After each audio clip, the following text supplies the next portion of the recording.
हरिः स विष्णुश्च अस्वतन्त्रं मां स्वेच्छया वर्तयत्यजः स्वात्मनस्तस्य पूजा स्युः मनो वाक्कायवृत्तयः मम हिताः इति कर्तारमुद्देश्यं च हरिं स्मरेत् व्यासाय भवनाशाय श्रीशाय गुणराशये हरद्याय शुद्धविद्याय मध्वाय च नमो नमः धर्मविज्ञानवैराग्यपरमैश्वर्यशालिनः आनन्दतीर्थ भगवत्पादान् वन्दे निरन्तरम् भवति यदनुभावादेण मूकोऽपि वाग्मी जडमतिरपि जन्तुर्जारते प्राज्ञमौलिः सकलवचनचेतो देवता भारती सा मम वचसि निधत्तां सन्निधिं मानसे च नमोऽस्तु तात्विका देवाः विष्णुभक्तिपरायणाः धर्ममार्गे प्रेरयन्तु भवन्तः सर्वदेव हि नौमिन्यारसुधादिकृज्जरमुनीन् श्रीपादरत्सन्मणीन् व्यासार्यान् विविधागमाब्धिविहरान् श्रीवादिराजानपि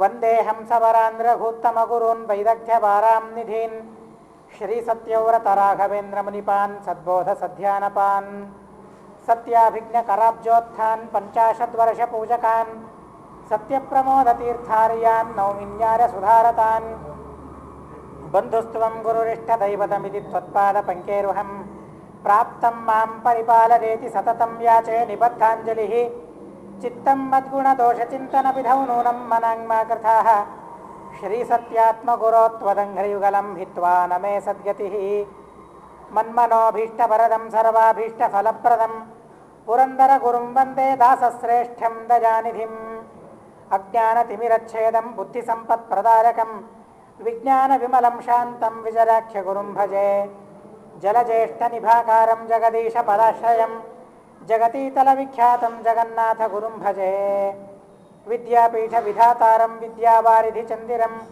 विद्यार्थिवत्सलं वन्दे महामहिमसद्गुरुम् आपादमौलिपर्यन्तं गुरूणामाकृतिं स्मरेत् तेन विघ्नाः प्रणश्यन्ति सिद्ध्यन्ति च मनोरथाः पृथ्वीमण्डलमध्यस्थाः पूर्णबोधमतानुगाः वैष्णवा विष्णुहृदयास्तान्नमस्ये गुरून् मम श्रीमल्लक्ष्मी नृसिंहस्य श्रियं दिशतु मे नखः स्वभक्ताभीष्टदानारसमुपात्तदशाकृतेः स्वस्त्यस्तु हरिः ओं हरिः ओं हरिः ओं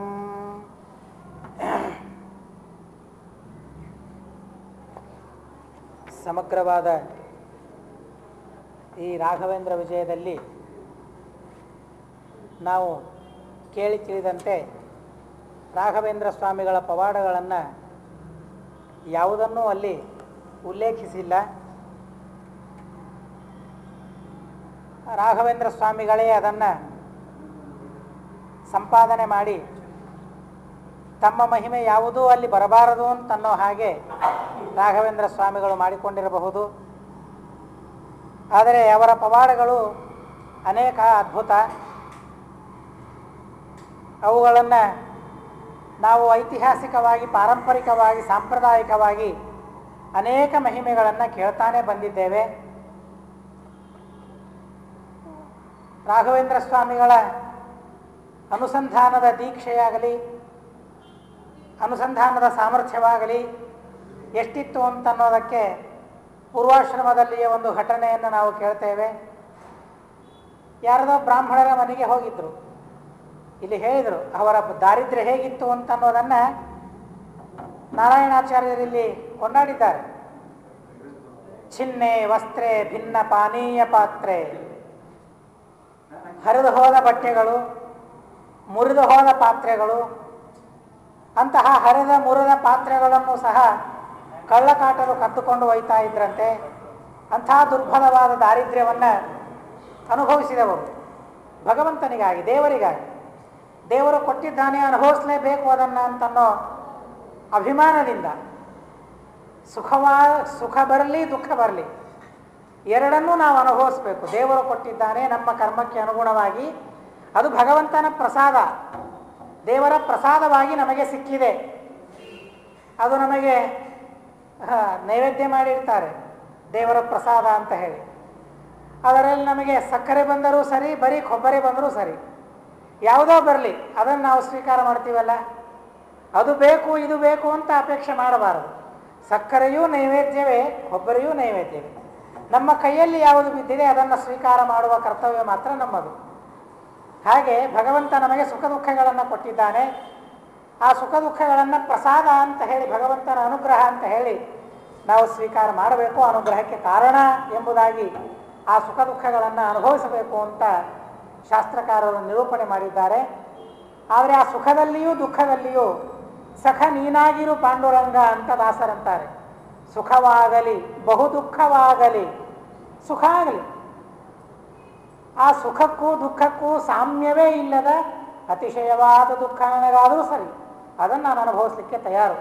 ಆದರೆ ಎರಡೂ ಸಂದರ್ಭದಲ್ಲಿ ಸಖ ನೀನಾಗಿರು ಪಾಂಡುರಂಗ, ನೀನು ನನಗೆ ಗೆಳೆಯನಾಗಿ ಇರಬೇಕು, ನೀನು ನನಗೆ ದಾರಿಯನ್ನು ಸನ್ಮಾರ್ಗವನ್ನು ತೋರಿಸ್ತಾ ಮುಂದೆ ಇರಬೇಕು ಅಂತ ದಾಸರಾಯರು ಪ್ರಾರ್ಥನೆ ಮಾಡಿಕೊಳ್ತಾರೆ. ಹಾಗೆ ರಾಘವೇಂದ್ರ ಸ್ವಾಮಿಗಳ ಜೀವನ ಇತ್ತು. ಬೇಕಾದಷ್ಟು ದಾರಿದ್ರ್ಯ ಅವರಿಗೆ ಇದ್ದರೂ ಸಹ ಅವರ ಜೀವನದಲ್ಲಿ ಒಂದು ಶ್ರೀಮಂತಿಕೆ, ಮೊದಲಿನಿಂದ ಕೊನೆಯ ತನಕ ಆ ಶ್ರೀಮಂತಿಕೆ ಮಾತ್ರ ಚಂಚಲವಾಗಲಿಲ್ಲ.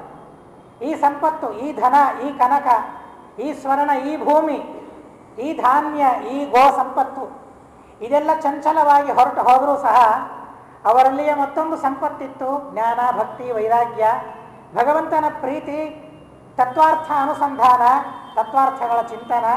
ಈ ಶ್ರೀಮಂತಿಕೆ ಏನಿತ್ತು ಇದು ಮೊದಲಿನಿಂದ ಕೊನೆಯ ತನಕ ಹಾಗೇನೇ ಇತ್ತು ಹೊರತು ಆ ಶ್ರೀಮಂತಿಕೆ ಮಾತ್ರ ಎಲ್ಲಿಯೂ ಹೋಗಲಿಲ್ಲ, ಎಲ್ಲಿಗೂ ಹೋಗಲಿಕ್ಕೆ ಬಿಡಲಿಲ್ಲ. ಇವರು ರಾಘವೇಂದ್ರ ಸ್ವಾಮಿಗಳು, ವೆಂಕಟನಾಥಾಚಾರ್ಯರು ನನ್ನ ಹತ್ರ ಇರೋ ಐಶ್ವರ್ಯವನ್ನು ಕರೀತಿ, ಐಶ್ವರ್ಯವನ್ನು ಅಪಹರಣ ಮಾಡು, ಏನು ಬೇಕಾ ತೆಗೆದುಕೊಂಡು ಹೋಗು, ಆದರೆ ವಿದ್ಯೆಯನ್ನು ಮಾತ್ರ ತೆಗೆದುಕೊಂಡು ಹೋಗಲಿಕ್ಕಿಲ್ಲ ಅಂತ ಅವರು ಹೇಳ್ತಾರೆ ರಾಘವೇಂದ್ರ ಸ್ವಾಮಿಗಳು. ಅದಕ್ಕಾಗಿ ಅವರು ಬದುಕಿದ್ದಾರೆ, ಅದಕ್ಕಾಗಿ ಜೀವನ ಮಾಡಿದ್ದಾರೆ, ಉಸಿರಾಡಿದ್ದಾರೆ ಆ ವಿದ್ಯೆಗಾಗಿ, ಆ ವಿದ್ಯೆಯನ್ನು ಪಡಿಬೇಕು ಅಂತ ಅನ್ನೋದಕ್ಕಾಗಿ. ಒಂದು ಕಥೆಯನ್ನು ಕೇಳ್ತಾ ಬಂದಿದ್ದೇವೆ ಪಾರಂಪರಿಕವಾಗಿ, ಅದರ ಉಲ್ಲೇಖ ಎಲ್ಲಿದೆ ಗೊತ್ತಿಲ್ಲ, ಆದರೆ ಪಾರಂಪರಿಕವಾಗಿ ಒಂದು ಕಥೆಯನ್ನು ಕೇಳ್ತಾ ಬಂದಿದ್ದೇವೆ. ಅಭ್ಯಾಸ ಮಾಡಬೇಕಂತೆ ವೆಂಕಟನಾಥಾಚಾರ್ಯರು. ಹೇಗೆ ಅಭ್ಯಾಸ ಮಾಡ್ತಾ ಇದ್ರು ಅಂತ ಅನ್ನೋದನ್ನು ನಾರಾಯಣರು ವರ್ಣನೆ ಮಾಡಿದ್ದಾರೆ, ನಾರಾಯಣಾಚಾರ್ಯರು. ಅಭ್ಯಾಸ ಮಾಡ್ತಾ ಇರಬೇಕಾದ್ರೆ ರಾತ್ರಿಯೆಲ್ಲ ಹೇಗೆ ಅಭ್ಯಾಸ ಮಾಡಲಿಕ್ಕಾಗ್ತದೆ? ಆಗೋದಿಲ್ಲಲ್ಲ, ಕತ್ತಲು. ಈಗಿನ ಹಾಗೆ ವಿದ್ಯುತ್ ದೀಪಗಳು ಹಾಗೆ ಇರಲಿಲ್ಲ. ಹೀಗಾಗಿ ವಿದ್ಯುತ್ ದೀಪದ ಬೆಳಕಿನಲ್ಲಿ ಓದಲಿಕ್ಕೆ ಅನುಕೂಲ ಇರ್ತಾ ಇರಲಿಲ್ಲ. ನಿಜವಾಗಿ ಇದಿದ್ರೆ ಅವರು ಎಷ್ಟು ಅಧ್ಯಯನ ಮಾಡ್ತಾ ಇದ್ರು, ಎಷ್ಟು ಸಾಧನೆಯನ್ನು ಮಾಡ್ತಾ ಇದ್ರು. ಆದರೆ ಕಡಿಮೆ ಮಾಡಿದ್ದಾರೆ ಅಂತ ತಾತ್ಪರ್ಯವೂ ಅಲ್ಲ. ಮತ್ತೆ ದೀಪ ಇಲ್ಲದೇ ಇದ್ದರೂ, ವಿದ್ಯುತ್ ದೀಪ ಇಲ್ಲದೇ ಇದ್ದರೂ ಸಹ ರಾತ್ರಿಯಲ್ಲಿ ಓದಬೇಕಂತೆ ಅವರು. ಆ ತರಹದ ಇಚ್ಛೆ ಅರ್ಜುನನಿಗೂ ಬಂತು. ಮಹಾಭಾರತದಲ್ಲಿ ಕಥೆಯನ್ನು ಕೇಳ್ತೇವೆ. ಭೀಮ ರಾತ್ರಿ ದೀಪ ಶಾಂತ ಆದರೂ ಉಣ್ತಾ ಇದ್ದಂತೆ, ಭೀಮಸೇನ ದೇವರು ಉಣ್ತಾ ಇದ್ರಂತೆ. ಆದರೆ ಅದರ ಅಂತರಾರ್ಥ ಅರ್ಜುನನಿಗೆ ಆವಾಗ ಗೊತ್ತಾಗಲಿಲ್ಲ.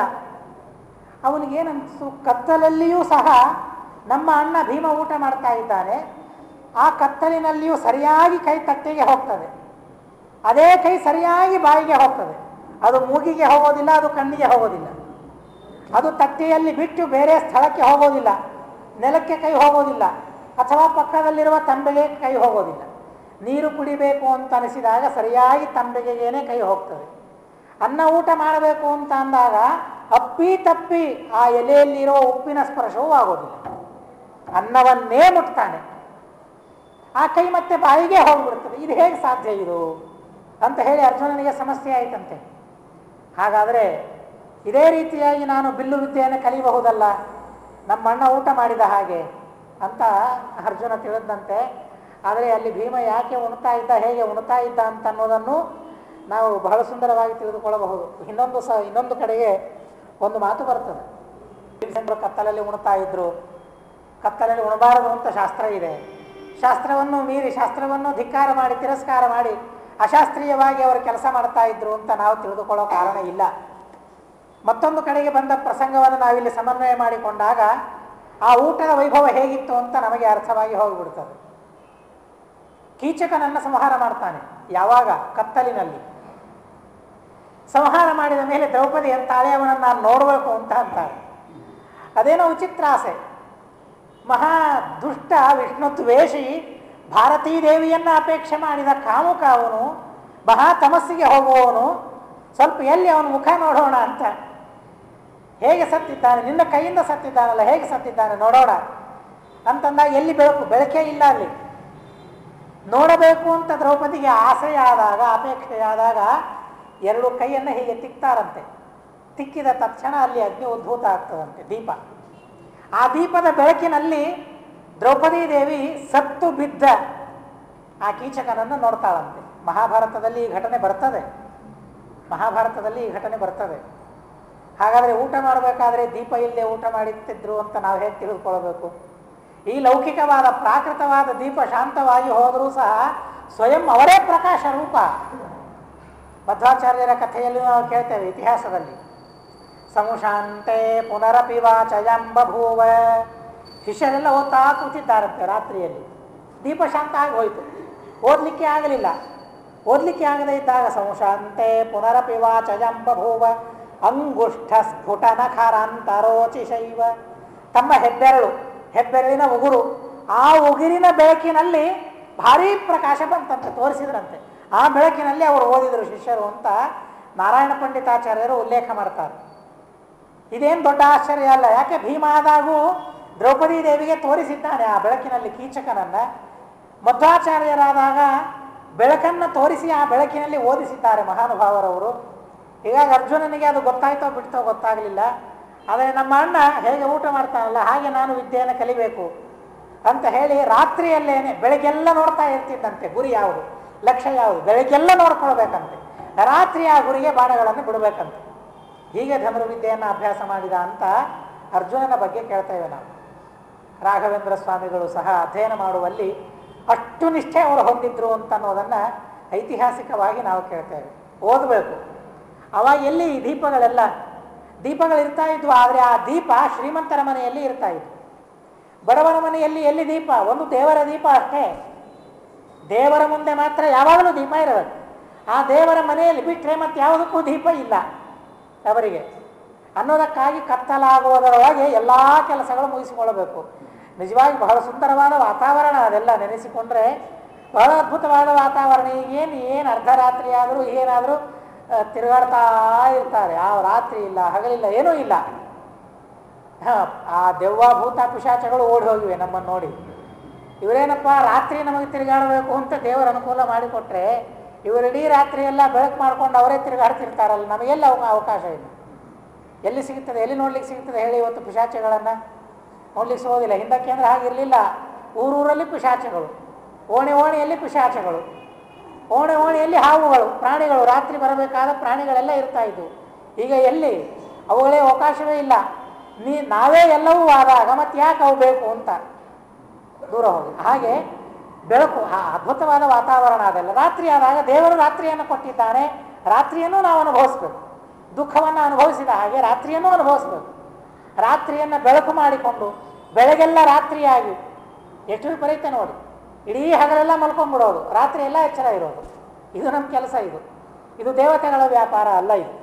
ಇದು ಸಜ್ಜನರ ವ್ಯಾಪಾರ ಅಲ್ಲ. ಇರಲಿ ಅಂತೂ ರಾಘವೇಂದ್ರ ಸ್ವಾಮಿಗಳು ರಾತ್ರಿ ಆದಾಗ ಓದಬೇಕು. ದೀಪಗಳು ಇರ್ತಾ ಇರಲಿಲ್ಲ. ದೀಪಗಳು ಹಚ್ಚಬೇಕಾದ್ರೆ ಈಗಿನ ಹಾಗೆ ಈ ಏನೇನೋ ಇವತ್ತು ಎಣ್ಣೆಗಳು ಬಂದಿದೆಯಲ್ಲ, ಯಾವ ಎಣ್ಣೆಗಳು ಇದ್ದಿದ್ದಿಲ್ಲ. ಇದೆಲ್ಲ ನಿಷಿದ್ಧ, ದುರ್ವಾಸನೆ, ದುರ್ಗಂಧಿ, ಇವೆಲ್ಲ ಕೆಟ್ಟ ಗಂಧ ಇರುವ ದ್ರವ್ಯಗಳಿವೆಲ್ಲ. ಇದು ನಾವು ಕಿರೋಸಿನ್ ಅಂತ ಬಳಸ್ತೇವೆ, ಅದು ಗ್ಯಾಸ್ ಅಂತ ಬಳಸ್ತೇವೆ. ಇವೆಲ್ಲ ದುರ್ಗಂಧವಾದ ಪದಾರ್ಥಗಳಿವೆಲ್ಲ. ಆದರೂ ಅವುಗಳನ್ನೆಲ್ಲ ನಾವಿತ್ತು ಬಳಸ್ತಾ ಇದ್ದೇವೆ. ಆದರೆ ಆವತ್ತು ಏನೇ ಮಾಡಬೇಕಾದರೂ ವಿಹಿತವಾದ ಎಣ್ಣೆಗಳನ್ನು ಬಳಸ್ತಾ ಇದ್ರು. ಎಣ್ಣೆ, ತುಪ್ಪ ಇತ್ಯಾದಿ ಪದಾರ್ಥಗಳನ್ನೇ ದೀಪಗಳಿಗಾಗಿ ಬಳಸ್ಕೊಳ್ತಾ ಇದ್ರು. ಅಷ್ಟು ಐಶ್ವರ್ಯ ಎಲ್ಲಿತ್ತು? ವೆಂಕಟನಾಥಾಚಾರ್ಯರಿಗೆ ಇದ್ದಿದ್ದಿಲ್ಲ. ಹೀಗಾಗಿ ಓದೋದು ಹೇಗೆ ಅಂತ ಅಂದರೆ ಬೆಳಗ್ಗೆಲ್ಲ ಒಣಗಿದ ಎಲೆ, ಒಣಗಿದ ಕಟ್ಟಿಗೆ, ಸಣ್ಣ ಸಣ್ಣ ಕಡ್ಡಿಗಳನ್ನು ಸಂಗ್ರಹ ಮಾಡಬೇಕಂತೆ ವೆಂಕಟನಾಥಾಚಾರ್ಯರು. ರಾತ್ರಿ ಆಯಿತು, ರಾತ್ರಿ ತನಕ ಸೂರ್ಯಾಸ್ತ ಆಗೋ ತನಕ, ಅಕ್ಷರಗಳು ಕಾಣಿಸೋ ತನಕ ಓದೋದು. ಇನ್ನೇನು ಅಕ್ಷರಗಳು ಕಾಣಿಸೋದಿಲ್ಲ ಅಂತ ಅಂದಾಗ ಒಂದೊಂದು ಎಲೆ ಹೊತ್ತಿಸಿಕೊಳ್ಬೇಕಂತೆ. ಆ ದೀಪದ ಬೆಳಕಿನಲ್ಲಿ ಅಧ್ಯಯನವನ್ನು ಮಾಡಬೇಕಂತೆ. ಆ ದೀಪದ ಬೆಳಕಿನಲ್ಲಿ ಗ್ರಂಥಗಳನ್ನು ರಚನೆ ಮಾಡಬೇಕಂತೆ ವೆಂಕಟನಾಥಾಚಾರ್ಯರು. ದೇವರನ್ನು ಕಾಣಬೇಕು, ಗ್ರಂಥಗಳನ್ನು ಅಧ್ಯಯನ ಮಾಡಬೇಕು, ತತ್ವಜ್ಞಾನಿಗಳಾಗಬೇಕು ಅಂತ ಅಪೇಕ್ಷೆ ಇದ್ದವರಿಗೆ ದೇವರು ಬೇಕಾದಷ್ಟು ಉಪಾಯಗಳನ್ನು ಕೊಡ್ತಾನೆ. ಹಾಗೆ ಅಷ್ಟು ಅದ್ಭುತವಾದ ರೀತಿಯಲ್ಲಿ ಅಧ್ಯಯನವನ್ನು ಮಾಡಿ ಗ್ರಂಥಗಳನ್ನು ರಚನೆ ಮಾಡಿದವರು ರಾಘವೇಂದ್ರ ಸ್ವಾಮಿಗಳು ಅಂತ ಅನ್ನೋ ಇತಿಹಾಸವನ್ನು ನಾವು ಕೇಳ್ತೇವೆ. ಅಂಥ ಮಹಾನುಭಾವರು ಎಲ್ಲಿಯೋ ಪಾಪ ಬ್ರಾಹ್ಮಣನ ಮನೆಗೆ ಹೋಗಿದ್ದರು. ಎಲ್ಲರ ಮನೆಯಲ್ಲಿ ಸೇವೆ ಮಾಡಿ ಅವರು ಕೊಟ್ಟದ್ದನ್ನು ತಿಂದು ಬದುಕಬೇಕು ವೆಂಕಟನಾಥರಾಗಿದ್ದಾಗ. ಅದಕ್ಕೆ ಹೇಸ್ತಾ ಇರಲಿಲ್ಲ. ಯಾರ ಸೇವೆ ಮಾಡ್ತೇನೆ? ಬ್ರಾಹ್ಮಣರದ್ದೇ ಅಲ್ಲ, ಯಾರ್ಯಾರೋ ಸೇವೆ ಅಂತೂ ಮಾಡೋದಿಲ್ಲ, ನೀಚ ಜನರ ಸೇವೆಯನ್ನಂತೂ ಮಾಡ್ತಾ ಇಲ್ಲ. ಸ್ವವೃತ್ತಿರ್ ನೀಚ ಸೇವನಂ ಅಂತ ಹೇಳಿದ್ದಾರೆ. ನೀಚರ ಸೇವೆಯನ್ನು ಮಾಡಿ ಬದುಕೋದೇನಿದೆಯಲ್ಲ ಅಂಥ ಬದುಕನ್ನಂತೂ ಮಾಡ್ತಾ ಇಲ್ಲ, ಬ್ರಾಹ್ಮಣರ ಸೇವೆಯನ್ನು ಮಾಡ್ತಾ ಇದ್ದಾನೆ, ಏನು ತಪ್ಪಿಲ್ಲ ಅಂತ ಹೇಳಿ 4-6 ಮನೆಗೆ ಹೋಗಬೇಕು, ನೀರು ಹಾಕಬೇಕು, ಗಂಧ ತೆಗಿಬೇಕು, ಅವರ ಆಹಾರ ಕೊಟ್ಟರೆ ಆಹಾರ ತೆಗೆದುಕೊಳ್ಬೇಕು, ಅದನ್ನು ಮನೆಗೆ ತರಬೇಕಂತೆ. ಎಂಥ ಪ್ರಾರಬ್ಧ ಇರ್ತದೆ ನೋಡಿ. ಎಷ್ಟು ದೊಡ್ಡವರಾಗಿದ್ದರೂ ಸಹ ದೇವರು ಎಷ್ಟು ದೊಡ್ಡವರು ಅಂತ ಅರ್ಥ ಮಾಡ್ಕೊಳ್ಬೇಕು. ಇದರಿಂದ ರಾಘವೇಂದ್ರ ಸ್ವಾಮಿಗಳು ಎಷ್ಟು ಸಣ್ಣವರು ಅಂತ ಅಲ್ಲ, ಏನಪ್ಪ ಅವರಿಗೂ ದುಃಖ ಬಂದೋಯ್ತಲ್ಲ ನಮ್ಮ ಹಾಗೆ ಅಂತ ತಿಳಿಯೋದಲ್ಲ, ದೇವರು ಎಷ್ಟು ದೊಡ್ಡವನು ಅಂತ. ಅಂಥ ಮಹಾನುಭಾವರಿಗೂ ಸಹ ಕಷ್ಟವನ್ನು ಭಗವಂತ ಕೊಡ್ತಾನೆ. ಅವರ ಪ್ರಾರಬ್ಧಕ್ಕೆ ಅನುಗುಣವಾಗಿ ದೇವರು ದೊಡ್ಡವರು ಸಣ್ಣವರು ಅಂತ ವಿಚಾರ ಮಾಡೋದೇ ಇಲ್ಲ, ನನ್ನವರು ಪರಕೀಯರು ಅಂತ ಅನ್ನೋ ವಿಚಾರವನ್ನು ಭಗವಂತ ಮಾಡೋದಿಲ್ಲ. ಎಲ್ಲರಿಗೂ ಭಗವಂತ ಕಷ್ಟಗಳನ್ನು ಕೊಡ್ತಾನೆ ಪ್ರಾರಬ್ಧ ಕರ್ಮ ಇದ್ದಾಗ. ನಮಗೆ ಮಾತ್ರ ಭಗವಂತ ಕೊಡ್ತಾನೆ ಅಂತ ನಾವು ತಿಳಿದಿದ್ದೇವೆ. ಏನೂ ಪಾಪ ನಾವು ಮಾಡಿಲ್ಲ, ದೇವರು ನನಗೆ ಬಹಳ ಕಷ್ಟ ಕೊಟ್ಟಿದ್ದಾನೆ ಅಂತ ನಾವಂತೇವೆ. ತಿನ್ನಲಿಕ್ಕೆ ಬೇಕಾದಷ್ಟಿದೆ, ಉಣ್ಲಿಕ್ಕೆ ಬೇಕಾದಷ್ಟಿದೆ, ಉಣ್ಲಿಕ್ಕೆ ಬೇಕಾದಷ್ಟಿದ್ರೂ ಸಹ ಅಂತೇವೆ ದೇವರೇನು ಕೊಟ್ಟಿದ್ದಾನೆ ನಮಗೆ, ಇಡೀ ಜೀವನದಲ್ಲಿ ಕಷ್ಟ ಒಂದೇ ಅಂತ ನಾವು ಅಂದುಬಿಡ್ತೇವೆ. ರಾಘವೇಂದ್ರ ಸ್ವಾಮಿಗಳ ದಾರಿದ್ರ್ಯವನ್ನು ಒಂದು ಸಲ ನಾವು ಸ್ಮರಣೆ ಮಾಡಿಕೊಂಡ್ರೆ, ದೇವರು ಹಾಗಾದರೆ ಅವರಿಗೆ ಕೊಟ್ಟ ದಾರಿದ್ರ್ಯವನ್ನು ನಮಗೆ ಕೊಟ್ಟಿದ್ದಾನೇನು? ಕೊಟ್ಟಿಲ್ಲ ಭಗವಂತ. ಅದು ನೋಡಿ, ದೇವರು ನಮ್ಮ ಮೇಲೆ ಪಕ್ಷಪಾತವನ್ನು, ರಾಘವೇಂದ್ರ ಸ್ವಾಮಿಗಳ ಮೇಲೆ ಪಕ್ಷಪಾತವನ್ನು ಮಾಡ್ತಾನೆ, ನಮ್ಮನ್ನು ದೂರ ಇಡ್ತಾನೆ. ಸರ್ವಥಾ ಅಲ್ಲ, ಪ್ರಾರಬ್ಧ ಕರ್ಮ ಇದ್ದಾಗ ಎಲ್ಲರೂ ದೇವರಿಗೆ ಒಂದೇ. ಸುಖದ ಪ್ರಾರಬ್ಧ ಇದ್ದಾಗ ಭಗವಂತ ಸುಖ ಕೊಡ್ತಾನೆ, ದುಃಖದ ಪ್ರಾರಬ್ಧ ಇದ್ದಾಗ ದುಃಖ ಕೊಡ್ತಾನೆ. ಆದರೆ ದೇವರು ಕೊಟ್ಟ ಆ ದುಃಖವನ್ನು ದುಃಖ ಅಂತ ಅವರೆಲ್ಲ ಪರಿಗಣಿಸೋದಿಲ್ಲ, ಸುಖವಾಗಿ ಅದನ್ನು ಅನುಭವಿಸ್ತಾರೆ ಮಹಾನುಭಾವರು. ಪುಣ್ಯ ಸಾಧನ ಅಂತ ಹೇಳಿ ಅದನ್ನು ಅನುಭವಿಸ್ತಾರೆ ಅಂತನ್ನೋ ಕಥೆಗಳನ್ನು ನಾವು ಕೇಳ್ತೇವೆ. ಹೋಗಿದ್ರು, ಒಂದು ಮನೆಯಲ್ಲಿ ಗಂಧ ತಿಕ್ಕಬೇಕಾಗಿತ್ತು, ತಡ ಆಗಿತ್ತು. ಏನೋ ಎಷ್ಟೊತ್ತು ಮಾಡ್ತೀವಿ ಗಂಧ ತಿಕ್ಕೋದು, ಬೇಗ ಬೇಗ ತಿಕ್ಕಿಕೊಡು, ಬ್ರಾಹ್ಮಣರು ಕಾಯ್ತಾ ಇದ್ದಾರೆ, ಬುದ್ಧಿ ಇದೆಯೋ ಇಲ್ವೋ ಅಂತ ಯಾರೋ ಬೈದರು. ಪಾಪ ಸ್ವಲ್ಪ ಮನಸ್ಸಿಗೆ ಬೇಜಾರಾಯಿತು, ಅಸಮಾಧಾನ ಆಯಿತು. ಏನಿದ್ರು ವಿದ್ವಾಂಸರು ನೋಡ್ರಿ, ನಮ್ಮ ವಿದ್ವತ್ತು ಎಲ್ಲಿ, ಅವರ ವಿದ್ವತ್ತು ಎಲ್ಲಿ, ಏನೇನೂ ಸಂಬಂಧ ಇಲ್ಲ. ಅಪಾರವಾದ ವಿದ್ವತ್ತು ಅವರ ಹುಟ್ಟಿ ಸಹಜಾತ ಆ ವಿದ್ವತ್ತು. ಅಂಥ ಮಹಾಘನ ವಿದ್ವಾಂಸರು ಅವರ ಗಂಧ ತಿಕ್ಕಿ ಬದುಕಬೇಕು, ಉಪಜೀವನ ಮಾಡಬೇಕು ಅಂತ ಅಂದರೆ ಮನಸ್ಸಿಗೆ ಎಷ್ಟು ನೋವಾಗ್ತಾ ಇರಲಿಕ್ಕಿಲ್ಲ ಅವರಿಗೆ. ಆದರೆ ಒಂದೇ ಒಂದು ಸಮಾಧಾನ ಅವರಿಗೆ, ದೇವರಿಗಾಗಿ ನಾನು ತಿಕ್ತಾ ಇದ್ದೇನೆ, ಬ್ರಾಹ್ಮಣರಿಗಾಗಿ ನಾನು ತಿಕ್ತಾ ಇದ್ದೇನೆ, ಗಂಧವನ್ನು ತೆಗಿತಾ ಇದ್ದೇನೆ ಅಂತ ಅನ್ನೋ ಸಮಾಧಾನ ಅವರಿಗೆ. ಬ್ರಾಹ್ಮಣರಲ್ಲಿ ದೇವರಿದ್ದಾನೆ ಅಂತ ಅನ್ನೋ ಸಮಾಧಾನ, ಅವರ ಪೂಜೆಯನ್ನು ಮಾಡ್ತಾ ಇದ್ದೇನೆ ಅಂತ ಅನ್ನೋ ಸಮಾಧಾನ. ಆದರೆ ಯಾವಾಗ ನಿಷ್ಠುರ ನುಡಿಗಳನ್ನು ವೆಂಕಟನಾಥಾಚಾರ್ಯರು ಕೇಳ್ತಾರೆ, ಸಹನೆ ಮಾಡಲಿಕ್ಕೆ ಆಗಲಿಲ್ಲ ಯಾಕೋ ಅವರಿಗೆ. ಸಹನೆ ಮಾಡಲಿಕ್ಕಾಗದೆ ಅಗ್ನಿ ಸೂಕ್ತವನ್ನು ಅಂತ ಗಂಧವನ್ನು ತೆಗಿತಾರಂತೆ. ನೋಡ್ರಿ ಮಹಾನುಭಾವರ ಅನುಸಂಧಾನ ಹೇಗಿರ್ತದೆ. ಶ್ರೀಮದಾಚಾರ್ಯರು ಬೇಕಾಗಿಲ್ಲ ಅದಕ್ಕೆ, ಇವರು ಸಾಕು ನಮಗೆ, ರಾಘವೇಂದ್ರ ಸ್ವಾಮಿಗಳು ಸಾಕು ನಮಗೆ. ಅಗ್ನಿ ಸೂಕ್ತವನ್ನು ಅಂತ ಗಂಧವನ್ನು ತೆಗೆದರೆ ಗಂಧದ ಸ್ವಭಾವ ಮೈಯನ್ನು ತಂಪಾಗಿಸೋದು. ಆದರೆ ಆ ಗಂಧವನ್ನು ಹಚ್ಚಿಕೊಂಡಾಗ ಎಲ್ಲರ ಮೈ ಉರಿಲಿಕ್ಕೆ ಶುರುವಾಯ್ತಂತೆ, ಹಾಹಾಕಾರವನ್ನು ಮಾಡಲಿಕ್ಕೆ ಶುರು ಮಾಡಿದರು. ಏನಾಯಿತು? ಯಜಮಾನನಿಗೆ ಗೊತ್ತಾಯಿತು, ಅವನು ಮಹಾವಿದ್ವಾಂಸ, ಆದರೆ ಅವನ ಮೇಲೆ ನಾನು ಅಧಿಕಾರ ಮಾಡಿದ್ನಲ್ಲ, ಅವರ ಮೇಲೆ ಗಂಧ ತೆಗಿ ಅಂತ ಹೇಳಿ ನಿಷ್ಠುರವಾದ ನುಡಿಗಳನ್ನು ಆಡಿದ್ನಲ್ಲ, ಅವರಿಗೆ ಅಸಮಾಧಾನ ಮಾಡಿದ್ದಕ್ಕಾಗಿ ದೇವರು ಇವರೆಲ್ಲರನ್ನು ಉರಿಸ್ತಾ ಇದ್ದಾನೆ, ಇವರೆಲ್ಲರಿಗೆ ಉರಿತಾ ಇದೆ ಅಂತ ಗೊತ್ತಾಗಿ ಹೋಗಿ ಅವರಿಗೆ ಕ್ಷಮಾಪಣೆಯನ್ನು ಕೇಳಿದಾಗ ಮತ್ತೆ ಅವರು ವರುಣ ಸೂಕ್ತವನ್ನು ಅಂದು ಗಂಧವನ್ನು ತೆಗೆದುಕೊಡ್ತಾರಂತೆ. ಮತ್ತೆ ತಂಪಾಗಿ ಹೋಗಿಬಿಟ್ಟಿದೆ ಅಂತೆ ಅವರೆಲ್ಲರ ದೇಹ. ಇದು ರಾಘವೇಂದ್ರ ಸ್ವಾಮಿಗಳ ಚಿಂತನೆ, ಅನುಸಂಧಾನ. ಯಾವುದೇ ಒಂದು ಕೆಲಸ ಮಾಡಬೇಕಾದರೆ ಅನುಸಂಧಾನ ಮಾಡಿದಾಗ, ಚಿಂತನೆಯನ್ನು ಮಾಡಿದಾಗ, ಆ ಚಿಂತನೆಯಲ್ಲಿ ಫಲಿತವಾದ ಅಪೇಕ್ಷೆ, ಆ ಚಿಂತನೆಯಲ್ಲಿ ಇರುವಾಗ ಏನು ಅಪೇಕ್ಷೆ ಇರ್ತದೆ ಆ ಅಪೇಕ್ಷೆಗಳೆಲ್ಲ ಈಡೇರಿ ಬಿಡ್ತದಂತೆ. ಅಂತಹ ಅನುಸಂಧಾನ ಪೂರ್ವಾಶ್ರಮದಲ್ಲಿಯೇ ಅವರಿಗೆ ಇತ್ತು ಅಂತ ನಾವು ಕಥೆಯನ್ನು ನಾವು ಕೇಳ್ತೇವೆ. ಒಂದಲ್ಲ ಎರಡಲ್ಲ, ಅನೇಕ ಪವಾಡಗಳು ರಾಘವೇಂದ್ರ ಸ್ವಾಮಿಗಳು ನಮಗೆ ತೋರಿಸಿದ್ದಾರೆ. ಅಂಥ ಮಹಾನುಭಾವರ ಆರಾಧನಾ ಮಹೋತ್ಸವ ಬರ್ತಾ ಇದೆ. ನನಗನ್ನಿಸ್ತದೆ ನಮ್ಮ ಮಟ್ಟಿಗೆ, ನಮ್ಮ ಯೋಗ್ಯತೆಗೆ ರಾಘವೇಂದ್ರ ಸ್ವಾಮಿಗಳ ಈ ವಿಜಯವನ್ನು ನಾವು ಕೇಳಿದ್ದೇವೆ. ಹೀಗಾಗಿ ರಾಘವೇಂದ್ರ ಸ್ವಾಮಿಗಳಿಗೆ ಪರಮ ಸಂತೋಷ ಆಗಿಯೇ ಆಗಿದೆ ಅಂತ ನನಗನ್ನಿಸ್ತದೆ. ಯಾಕೆ ಅಂದರೆ ನನಗೂ ರಾಘವೇಂದ್ರ ವಿಜಯವನ್ನು ನೋಡ್ಕೊಳ್ಳಿಕ್ಕೆ ಆಗಿರಲಿಲ್ಲ. ಆದರೆ ಇದೇ ಒಂದು ನೆಪದಿಂದ ರಾಘವೇಂದ್ರ ವಿಜಯವನ್ನು ಅಧ್ಯಯನ ಮಾಡುವ ಪ್ರಸಂಗ ಅಂತೂ ರಾಘವೇಂದ್ರ ಸ್ವಾಮಿಗಳಿಗೆ ನಿಜವಾಗಿ ಸಂತೋಷ ಆಗಿರ್ತದೆ. ಆ ಸಂತೋಷದಿಂದ, ಆ ಅಭಿಮಾನದಿಂದ ರಾಘವೇಂದ್ರ ಸ್ವಾಮಿಗಳು 4 ಅಕ್ಷರ ಕೊಟ್ಟರೆ ಸಾಕು ಈ ಜನ್ಮದಲ್ಲಿ ನಮಗೆ. ರಾಘವೇಂದ್ರ ಸ್ವಾಮಿಗಳು 4 ಅಕ್ಷರ ಕಲಿಸಿದರೆ ಸಾಕು, ನಿಜವಾಗಿ ನಮ್ಮ ಜನ್ಮ ಉದ್ಧಾರ. ಕಲಿಸ್ಬೇಕು ಆಗಿಲ್ಲ, ನಮ್ಮ ಕಡೆ ನೋಡಿದರೆ ಸಾಕು. ತಾವಿದ್ದಲ್ಲಿಯೇ ಇದ್ದುಕೊಂಡು ಇವರು ಇಲ್ಲಿದ್ದಾರಪ್ಪ, ಹೇಳ್ತಾ ಇದ್ದಾರೆ, ಕೇಳ್ತಾ ಇದ್ದಾರೆ, ಸ್ವಚ್ಛವಾದ ಮನಸ್ಸಿನಿಂದ ಅಂತ ಹೇಳಿ ರಾಘವೇಂದ್ರ ಸ್ವಾಮಿಗಳ ಮನಸ್ಸಿನಲ್ಲಿ ನಾವು ಬಂದರೆ ಸಾಕು, ಅವರ ದೃಷ್ಟಿಯಲ್ಲಿ ನಾವು ಬಿದ್ದರೆ ಸಾಕು, ನಮ್ಮ ಉದ್ಧಾರವೇ ಆಗಿ ಹೋಗಿಬಿಡ್ತದೆ ಅಂತ ಅನ್ನೋದನ್ನು ಇದೇನು ನಾವು ಪ್ರತ್ಯೇಕವಾಗಿ ಹೇಳಬೇಕಾಗಿಲ್ಲ. ರಾಘವೇಂದ್ರ ಸ್ವಾಮಿಗಳ ಮಹಿಮೆಯನ್ನು ಇದು ಹೀಗಿರ್ತದೆ ಅಂತ, ಅವರ ಕೃಪಾ ಕಟಾಕ್ಷ ಪಾತ್ರರಾದವರಿಗೆ ಇಂಥ ಅದ್ಭುತವಾದ ಫಲಗಳು ಸಿಗ್ತದೆ ಅಂತ ಹೇಳಿ ನಾವೇನೂ ಹೇಳಬೇಕಾಗಿಲ್ಲ. ಅಂಥ ರಾಘವೇಂದ್ರ ಸ್ವಾಮಿಗಳ ಕೀರ್ತನೆಯನ್ನು ಮಹಿಮೆಯನ್ನು ಕೊಂಡಾಡ್ತಾ ನಾರಾಯಣಾಚಾರ್ಯರು ಕೊನೆ ಸರ್ಗದಲ್ಲಿ, ದಶಮ ಸರ್ಗದಲ್ಲಿ, 10ನೇ ಸರ್ಗದಲ್ಲಿ ಸೂರ್ಯಾಸ್ತದ ವಿಚಾರವನ್ನು ಬಹಳ ಸುಂದರವಾಗಿ ಹೇಳ್ತಾರೆ. ಅದು ನೋಡಿ, ಸೂರ್ಯಾಸ್ತದ ವಿಚಾರವನ್ನು ಹೇಳ್ತಾ ರಾಘವೇಂದ್ರ ಸ್ವಾಮಿಗಳ ಅಸ್ತರಾಗ್ತಾರೆ, ಇದರ ಅರ್ಥ ಇಲ್ಲಿಂದ ಮರೆಯಾಗ್ತಾರೆ ಅಷ್ಟೇ, ಅವರಿಗೆ ಪೂರ್ಣ ನಾಶ ಅಲ್ಲ ಅವರದ್ದು. ರಾಘವೇಂದ್ರ ಸ್ವಾಮಿಗಳ ಅಸ್ತರಾಗ್ತಾರೆ, ಸೂರ್ಯನ ಅಸ್ತ, ಸೂರ್ಯಾಸ್ತವನ್ನು ಕೊನೆ ಸರ್ಗದಲ್ಲಿ ತಿಳಿಸ್ತಾ ರಾಘವೇಂದ್ರ ಸ್ವಾಮಿಗಳ ವೃಂದಾವನವಾದ ಪ್ರಸಂಗವನ್ನು ಉಲ್ಲೇಖ ಮಾಡೋದಿಲ್ಲ, ಅದನ್ನು ಈ ಮುಖಾಂತರ ಉಲ್ಲೇಖಿಸ್ತಾರೆ. ಸೂರ್ಯಾಸ್ತವನ್ನು ವರ್ಣನೆ ಮಾಡುವ ಮುಖಾಂತರ ರಾಘವೇಂದ್ರ ಸ್ವಾಮಿಗಳ ವೃಂದಾವನಸ್ಥರಾಗುವ ಪ್ರಸಂಗವನ್ನು ಬಹಳ ಸುಂದರವಾಗಿ ಈ ಮುಖಾಂತರವಾಗಿ ಅವರು ನಮ್ಮ ಮುಂದೆ ತಿಳಿಸ್ತಾರೆ. ಅಂದರೆ ಎಷ್ಟು ಸೂಕ್ಷ್ಮವಾಗಿ ಅವರು ಆ ವಿಚಾರವನ್ನು ನಮಗೆ ತಿಳಿಸ್ತಾರೆ. ರಾಘವೇಂದ್ರ ಸ್ವಾಮಿಗಳ ವೃಂದಾವನಸ್ಥರಾದರು, ಆ ಮಾತನ್ನು ಬಾಯಿಂದ ಆಡಲಿಕ್ಕೆ ತಯಾರಿಲ್ಲ ಅವರು. ಅದನ್ನು ಸೂರ್ಯಾಸ್ತದ ಮುಖಾಂತರ ನಮಗೆ ತಿಳಿಸ್ತಾ, ಸೂರ್ಯ ಅಸ್ತನಾಗೋದು ಯಾಕೆ, ಮತ್ತೆ ಉದಯಿಸೋದಕ್ಕಾಗಿ ಹೊರತು ಹಾಗೇನೆ ಅಸ್ತನಾಗೋದಕ್ಕಾಗಿ ಅಲ್ಲ, ಮತ್ತೆ ಮತ್ತೆ ಉದಯನಾಗಿ ಜಗತ್ತಿಗೆಲ್ಲ ಬೆಳಕನ್ನು ಕೊಡೋದಕ್ಕಾಗಿ ಸೂರ್ಯನ ಉದಯವಾಗ್ತದೆ. ಸೂರ್ಯನ ಅಸ್ತ ಆಗೋದು ಸಹ ಜಗತ್ತಿಗೆ ಕ್ಷೇಮವನ್ನೇ ಕೊಡೋದಕ್ಕಾಗಿ. ಸೂರ್ಯ ಅಸ್ತನಾಗೋದು ಜಗತ್ತಿನ ಕ್ಷೇಮಕ್ಕಾಗಿ, ಸೂರ್ಯನ ಉದಯವಾಗೋದು ಜಗತ್ತಿನ ಕ್ಷೇಮಕ್ಕಾಗಿ ಅನ್ನೋದಕ್ಕಾಗಿ ರಾಘವೇಂದ್ರ ಸ್ವಾಮಿಗಳ ಇಂತಹ ಮಹಾನುಭಾವರ ಜಯಂತಿಯನ್ನು ನಾವು ವೈಭವದಿಂದ ಮಾಡ್ತೇವೆ, ಪುಣ್ಯತಿಥಿಯನ್ನು ಅಷ್ಟೇ ವೈಭವದಿಂದ ನಾವು ಮಾಡ್ತೇವೆ. ದುಃಖದಿಂದ ನಾವು ಇದನ್ನು ಮಾಡೋದಿಲ್ಲ. ಪುಣ್ಯತಿಥಿಯನ್ನು, ಆರಾಧನಾ ಮಹೋತ್ಸವವನ್ನು ದುಃಖದಿಂದ ನಾವು ಮಾಡ್ತೀವೇನು? ಇಲ್ಲ. ಆರಾಧನಾ ಮಹೋತ್ಸವವನ್ನು ಮಾಡುವಾಗಲೂ ನಮಗೆ ಸಂತೋಷ, ಆ ಭಾರಿ ವೈಭವದಿಂದ ನಾವು ಮಾಡ್ತೇವೆ. ಯಾಕೆ? ಇವರು ಸಾಮಾನ್ಯ ವ್ಯಕ್ತಿಗಳಲ್ಲ, ಇವರು ಸೂರ್ಯನಂತೆ ಇರತಕ್ಕಂತಹ ವ್ಯಕ್ತಿಗಳು. ಹೀಗಾಗಿ ಇವರ ಜನನ, ಇವರ ಅವತಾರವೂ ವೈಭವಯುತವಾಗಿ ಆಗಿದೆ ಅನ್ನೋದಕ್ಕಾಗಿ ಅವರ ಜಯಂತಿಯನ್ನು ವೈಭವಯುತವಾಗಿ ನಾವು ಮಾಡ್ತೇವೆ. ಅವರ ಅಸ್ತ ಅದು ಒಂದು ವೈಭವ, ಆ ವೈಭವವನ್ನು ತೋರಿಸಿಕೊಡ್ತದೆ ಅಂತ ಅನ್ನೋದಕ್ಕಾಗಿ ಸಂತೋಷದಿಂದ, ಸಂತೋಷಕ್ಕಾಗಿ ಎರಡೂ ಉದ್ದೇಶದಿಂದ ನಾವು ರಾಘವೇಂದ್ರ ಸ್ವಾಮಿಗಳ ಆರಾಧನೆಯನ್ನು, ಬರೀ ರಾಘವೇಂದ್ರ ಸ್ವಾಮಿಗಳು ಅಂತ ಒಬ್ಬರಲ್ಲ, ಇಂತಹ ಅನೇಕ ಮಹಾನುಭಾವರ ಜಯಂತಿ ಹಾಗೂ ಪುಣ್ಯತಿಥಿ ಆರಾಧನೆಗಳನ್ನು ಅದೇ ಉತ್ಸಾಹದಿಂದ ನಾವು ಮಾಡ್ತೇವೆ. ಇದರಿಂದ ನಮಗೆ ಅರ್ಥ ಆಗ್ತದೆ, ಇವರ ಜನನ ಮರಣ ಇದು ಒಂದೇ, ಅದರಲ್ಲೇನೂ ವ್ಯತ್ಯಾಸ ಇಲ್ಲ. ಹುಟ್ಟುವಾಗ ಹೇಗೋ ಅವರು ದೇಹವನ್ನು ಪರಿತ್ಯಾಗ ಮಾಡುವಾಗಲೂ ಅದೇ ಭಾವನೆಯನ್ನು ಇಟ್ಟುಕೊಂಡಿರ್ತಾರೆ. ಅವರಿಗೆ ಹುಟ್ಟುವಾಗ ಸಂತೋಷ ಅಲ್ಲ, ಅವರು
ಆ ಮಹಾನುಭಾವರಿಗೆ ಜನನವೂ ಒಂದೇ, ದೇಹ ತ್ಯಾಗ ಮಾಡೋದು ಒಂದೇ ಅಂತನ್ನೋ ಹಾಗೆ ಅಷ್ಟು ಆನಂದ, ಅಷ್ಟು ಸಂತೋಷ ಅವರಿಗೆ ಇರ್ತದೆ ಅನ್ನೋದಕ್ಕಾಗಿ ಒಬ್ಬ ಕವಿ ಬಹಳ ಸುಂದರವಾಗಿ ಹೇಳ್ತಾನೆ.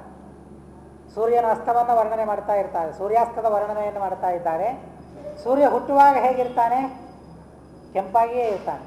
ಸೂರ್ಯ ಅಸ್ತನಾಗುವಾಗ ಹೇಗಿರ್ತಾನೆ? ಕೆಂಪಾಗಿಯೇ ಇರ್ತಾನೆ. ಉದಯೇ ಸವಿತಾ ರಕ್ತಃ ರಕ್ತಶ್ಚ ಅಸ್ತಮಯೇ ತಥಾ. ಹುಟ್ಟುವಾಗಲೂ ರಕ್ತ, ಅಸ್ತನಾಗುವಾಗಲೂ ರಕ್ತ. ಇದು ಏನು ತಿಳಿಸ್ತದೆ ಅಂತ ಅಂದರೆ ಸಂಪತ್ತೌಚ ವಿಪತ್ತೌಚ ಮಹತಾಂ ಏಕರೂಪತ. ಉದಯಿಸೋದು ಅಂತಂದರೆ ಸಂಪತ್ತು ಬರೋದು ಅಂತ ಅರ್ಥ, ಅಸ್ತನಾಗೋದು ಅಂತಂದರೆ ಆಪತ್ತುಗಳು ಬರೋದು ಅಂತ ಅರ್ಥ. ಆ ಲೆಕ್ಕ ಇಟ್ಟುಕೊಂಡವರಂತಾರೆ ಸಂಪತ್ತೌಚ ವಿಪತ್ತೌಚ ಮಹತಾಂ ಯಾರು ಮಹಾತ್ಮರಾಗಿದ್ದಾರೆ ಅವರಿಗೆ ಸಂಪತ್ತು ಬಂದಾಗಲೂ ರಕ್ತರಾಗಿಯೇ ಇರ್ತಾರೆ, ಭಗವಂತನಲ್ಲಿ ಭಕ್ತಿಯನ್ನೇ ಮಾಡ್ತಾ ಇರ್ತಾರೆ, ದೇವರಲ್ಲಿ ಅನುರಾಗಿಗಳೇ ಆಗಿರ್ತಾರೆ. ಸಂಪತ್ತು ಬಂದಾಗ ದೇವರು ಕೊಟ್ಟ ಅಂತ ಅಂತಾರೆ. ಆಪತ್ತು ಬಂದಾಗಲೂ ಸಹ ರಕ್ತರೇ ಆಗಿರ್ತಾರೆ, ವಿರಕ್ತರಾಗೋದಿಲ್ಲ. ಸಂಪತ್ತಿನ ಮೇಲೆ ಮಾತ್ರ ರಕ್ತಿ, ಆಪತ್ತಿನಲ್ಲಿ ವಿರಕ್ತಿ ಸರ್ವಥಾ ಅಲ್ಲ. ಸಂಪತ್ತಿನಲ್ಲಿಯೂ ರಕ್ತಿ, ವಿಪತ್ತಿನಲ್ಲಿಯೂ ರಕ್ತಿ. ಇದು ಮಹಾತ್ಮರ ಏಕರೂಪತೆ. ಇದು ಒಂದೇ ರೀತಿಯಾಗಿ ಇರುವ ಮಹಾತ್ಮರ ಸ್ವಭಾವ ಅಂತ ಅನ್ನೋದನ್ನು ಬಹಳ ಸುಂದರವಾಗಿ ಆ ಸೂರ್ಯನ ಉದಯ ಅಸ್ತಗಳ ದೃಷ್ಟಾಂತವನ್ನು ತಿಳಿಸ್ತಾ ಕವಿ ಹೇಳ್ತಾನೆ. ಅದೇ ಮಾತನ್ನು ಇಲ್ಲಿ ಬಹಳ ಸುಂದರವಾಗಿ ಉಪಯೋಗಿಸಿಕೊಂಡು ರಾಘವೇಂದ್ರ ಸ್ವಾಮಿಗಳ ಕೊನೆಯ ಜೀವನದ ಕೊನೆಯ ಹಂತವನ್ನು ಸೂರ್ಯಾಸ್ತನ ಮುಖಾಂತರ ನಮಗೆ ಬಹಳ ಸುಂದರವಾಗಿ ತಿಳಿಸ್ತಾ ಇದ್ದಾರೆ. ಸೂರ್ಯಾಸ್ತದ ವರ್ಣನೆಯನ್ನು ಬಹಳ ಅದ್ಭುತವಾಗಿ ನಾರಾಯಣಾಚಾರ್ಯರು ಮಾಡ್ತಾರೆ. ಸಾಯಮಂತಿಕ ಚರನ್ ಮುನಿಪಾಲಿ ಗೀತ ಸಾಮನಿನದೇನ ಶತಾಂಗೆ ವಿಧೃತಾರುಣ ಮಣಿ ಜಲಸೇಕಾಲ್ಲೋಹಿತಾಯತಿ ಸರೋರುಹ ಬಂಧು. ಅಸ್ತರಾಗ್ತಾ ಇದ್ದಾರೆ. ಯಾರು ಅಸ್ತರಾಗ್ತಾ ಇದ್ದಾರೆ? ಹೇಗೆ ಅಸ್ತರಾಗಿದ್ದಾರೆ? ಸರೋರುಹ ಬಂಧು. ಅವರು ಸರೋರುಹಗಳಿಗೆ ಅರ್ಥಾತ್ ಕಮಲಗಳಿಗೆ, ಸರೋವರದಲ್ಲಿ ಬೆಳೆದ ಕಮಲಗಳಿಗೆ ಬಂಧುಗಳಾಗಿ, ಬೇಕಾದವರಾಗಿ, ಆಪ್ತರಾಗಿ, ಇಷ್ಟರಾಗಿ ಅವರು ಅಸ್ತರಾಗ್ತಾ ಇದ್ದಾರೆ. ಹಾಗೆ ಸರೋರುಹ ಸರಸ್ಸು, ಸರೋವರ ಅಂದರೆ ಜಲ ಇದ್ದದ್ದು ಅಂತ ಅರ್ಥ.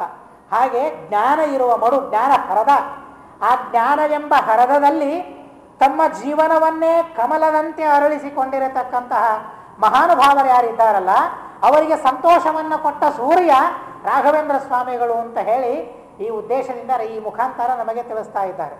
ಸೂರ್ಯ ಸರೋವರದಲ್ಲಿರುವ ಕಮಲಗಳನ್ನು ಅರಳಿಸಿದರೆ ಜ್ಞಾನ ಹೃದಯದಲ್ಲಿ ಇರುವ ಈ ಸಜ್ಜನರ ಹೃದಯ ಕಮಲವನ್ನು ಜ್ಞಾನದ ಮುಖಾಂತರ, ಜ್ಞಾನ ಕಿರಣಗಳ ಮುಖಾಂತರ ರಾಘವೇಂದ್ರರೆಂಬ ಸೂರ್ಯ ಅರಳಿಸಿ ಅವರಿಗೆ ಎಲ್ಲ ಇಷ್ಟರಾಗಿ, ಆ ಎಲ್ಲ ಜ್ಞಾನಿಗಳಿಗೆ ಇಷ್ಟರಾಗಿ, ಬಂಧುಗಳಾಗಿ, ಆಪ್ತರಾಗಿ ರಾಘವೇಂದ್ರ ಸ್ವಾಮಿಗಳು ಹಸ್ತಜೀವನದತ್ತ ಪ್ರಯಾಣವನ್ನು ಮಾಡ್ತಾ ಇದ್ದಾರೆ ಅಂತನೋ ಅದ್ಭುತವಾಗಿ ಈ ಪ್ರಸಂಗವನ್ನು ಆ ಕವಿಗಳು ವರ್ಣನೆ ಮಾಡ್ತಾರೆ.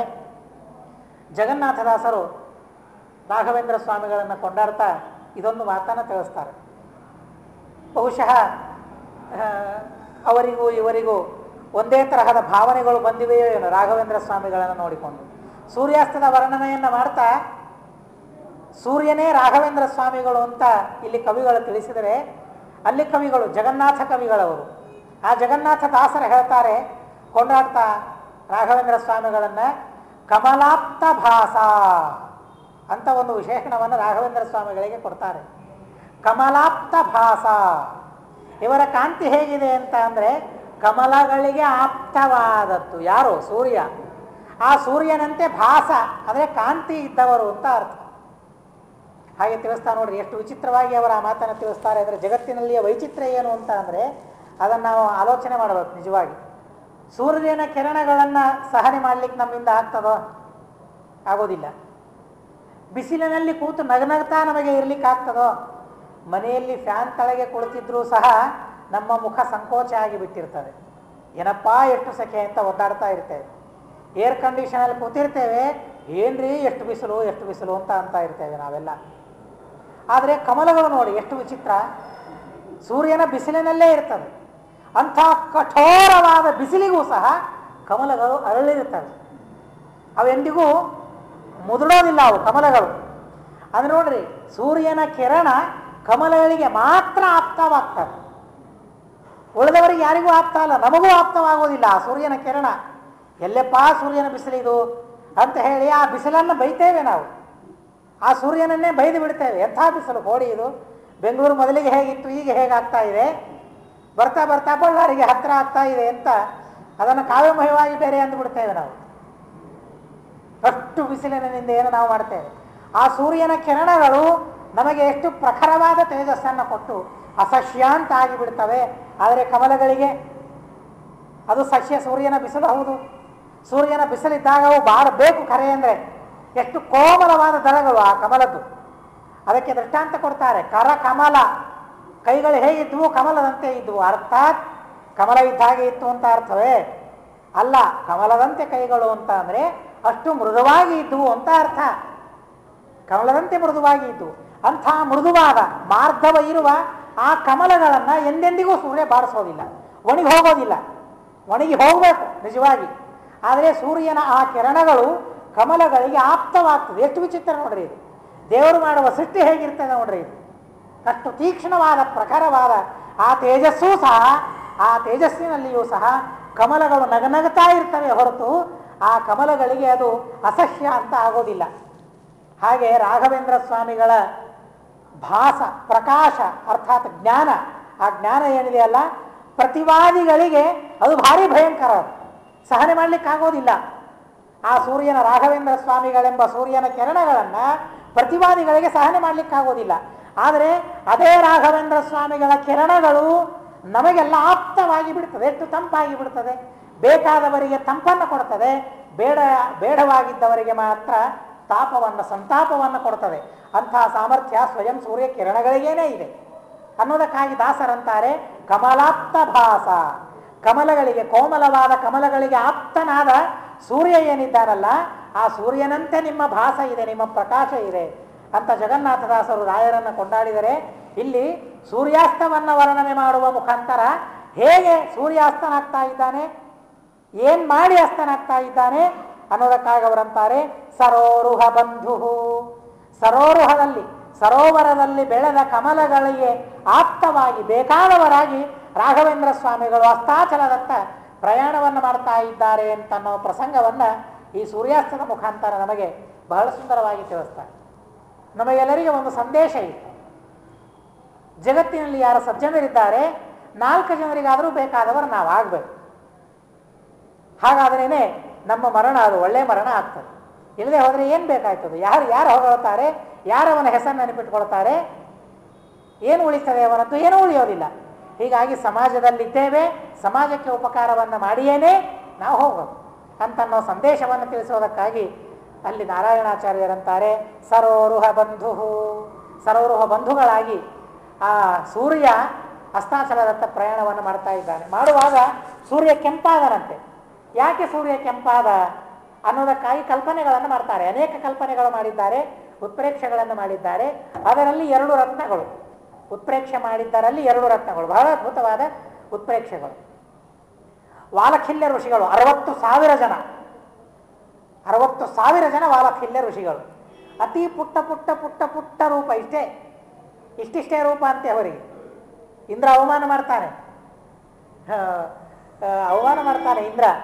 ಕಶ್ಯಪರು ಯಜ್ಞ ಮಾಡ್ತಾ ಇರಬೇಕಾದ್ರೆ ಇಂದ್ರ ಸಮಿತಿಗಳನ್ನು ತರ್ತಾ ಇರ್ತಾನೆ, ವಾಲಖಿಲ್ಯರು ತರ್ತಾ ಇರ್ತಾರೆ. ಅವನು ಇಷ್ಟಿಷ್ಟು ಹೊರೆ ಹೊತ್ಕೊಂಡು ಹೋಗ್ಬೇಕು ಇಂದ್ರ.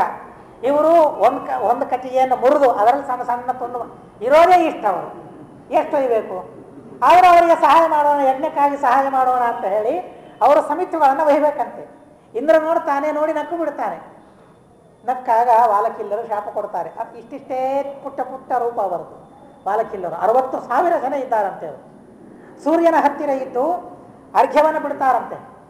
ಆ ಮಂದೇಹ ರಾಕ್ಷಸರು ಸೂರ್ಯನನ್ನ ನುಂಗೋದಕ್ಕಾಗಿ ಬರ್ತಾರೆ. ಸೂರ್ಯನನ್ನು ಸಂಹಾರ ಮಾಡೋ ಉದ್ದೇಶದಿಂದ ಅವರು ಬಂದಾಗ ಆ 60,000 ವಾಲಖಿಲ್ಯ ಋಷಿಗಳು ಕೈಯಲ್ಲಿ ಬೊಗಸೆಯಲ್ಲಿ ನೀರು ಹಾಕಿಕೊಳ್ತಾರಂತೆ. ಆ ಬೊಗಸೆಯೊಳಗೆ ಕೆಂಪಾದ ಮಣಿಗಳು, ರತ್ನಗಳನ್ನು ಹಾಕಿಕೊಂಡಿರ್ತಾರಂತೆ. ಆ ರತ್ನಗಳೇನಿರ್ತದಲ್ಲ ಸೂರ್ಯನ ಕಿರಣಗಳಿಂದ ಆ ನೀರಿನಲ್ಲೇ ಕರಿಗೆ ಹೋಗಿಬಿಡ್ತಾವಂತೆ. ಆದರೆ ಅರ್ಘ್ಯ ಕೊಡಬೇಕಾದ್ರೆ ನಾವು ಬರೀ ನೀರನ್ನು ಹಾಕಿ ಬಿಡ್ತೇವೆ. ನೀರನ್ನು ಹಾಕೋದಲ್ಲ, ಅದರ ಜೊತೆಗೆ ಅರ್ಘ್ಯವನ್ನು ಅದರ ಜೊತೆಗೆ ರತ್ನಗಳನ್ನು ತುಂಬಿಕೊಂಡು ಹಾಕಬೇಕು, ಅರ್ಘ್ಯ ಕೊಡಬೇಕು. ವಾಲಖಿಲ್ಯರು ಹಾಗೆ ಮಾಡ್ತಾ ಇದ್ರು. ಅವರ ಸಣ್ಣ ಬೊಗಸೆ, ಎಷ್ಟು ಪುಟ್ಟ, ಅತಿ ಪುಟ್ಟದಾದ ಬೊಗಸೆ, ಆ ಬೊಗಸೆಯಲ್ಲಿ ನೀರನ್ನು ತುಂಬಿಕೊಂಡು ಆ ಬೊಗಸೆಯಲ್ಲಿ ಮಣಿಗಳನ್ನು ಹಾಕಿಕೊಂಡು ಆ ಸೂರ್ಯನ ಕಿರಣಗಳಿಂದ ಆ ಬೊಗಸೆಯಲ್ಲಿ ನೀರೆಲ್ಲ ಕೆಂಪಾಗಿ ಹೋಗಿಬಿಟ್ಟಿದೆ ಅಂತೆ. ಆ ಕೆಂಪಾದ ನೀರನ್ನು ಸೂರ್ಯನ ರಥಕ್ಕೆ, ಸೂರ್ಯನಿಗೆ ಎರಚಬೇಕಂತೆ. ಹೀಗೆ ಗಾಯತ್ರಿ ಮಂತ್ರವನ್ನಂದು ಎರಚಬೇಕಂತೆ.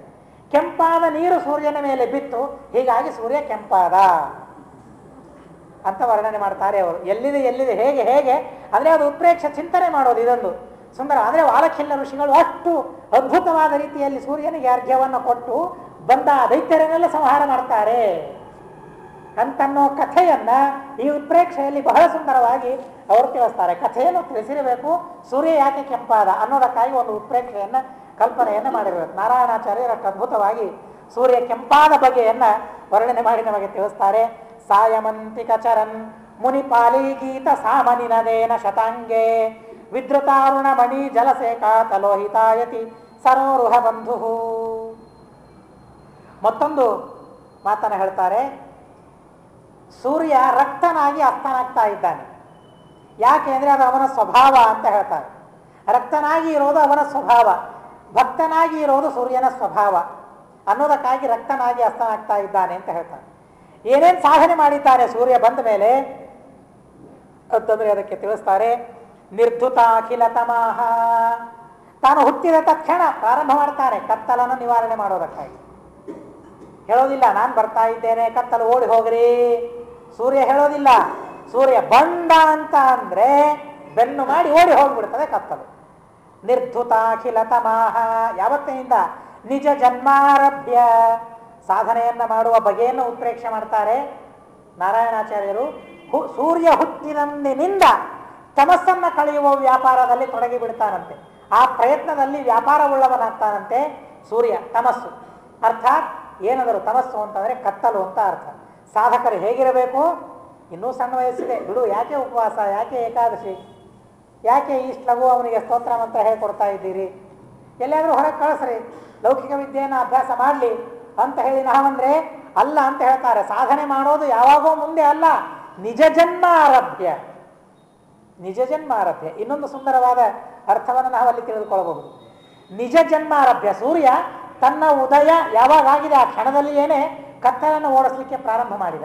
ಆದರೆ ನಮಗೆ ಹಾಗಾಗ್ಲಿಕ್ಕೆ ಬರೋದಿಲ್ಲಲ್ಲ, ಯಾಕೆ ಮಾತೇ ಬಂದಿರೋದಿಲ್ಲ ಇನ್ನೂ. ಹೀಗಾಗಿ ನಿಜ ಜನ್ಮಾರಭ್ಯ ನಾವು ಅಜ್ಞಾನವನ್ನು, ನಮ್ಮಲ್ಲಿರುವ ಅಜ್ಞಾನವನ್ನು ಹೊಡೆದೋಡಿಸ್ಲಿಕ್ಕೆ ಆಗೋದಿಲ್ಲ ಅನ್ನೋದಕ್ಕಾಗಿ ಹೀಗೂ ಅದಕ್ಕೆ ಅರ್ಥ ಮಾಡಿಕೊಳ್ಳಬಹುದು.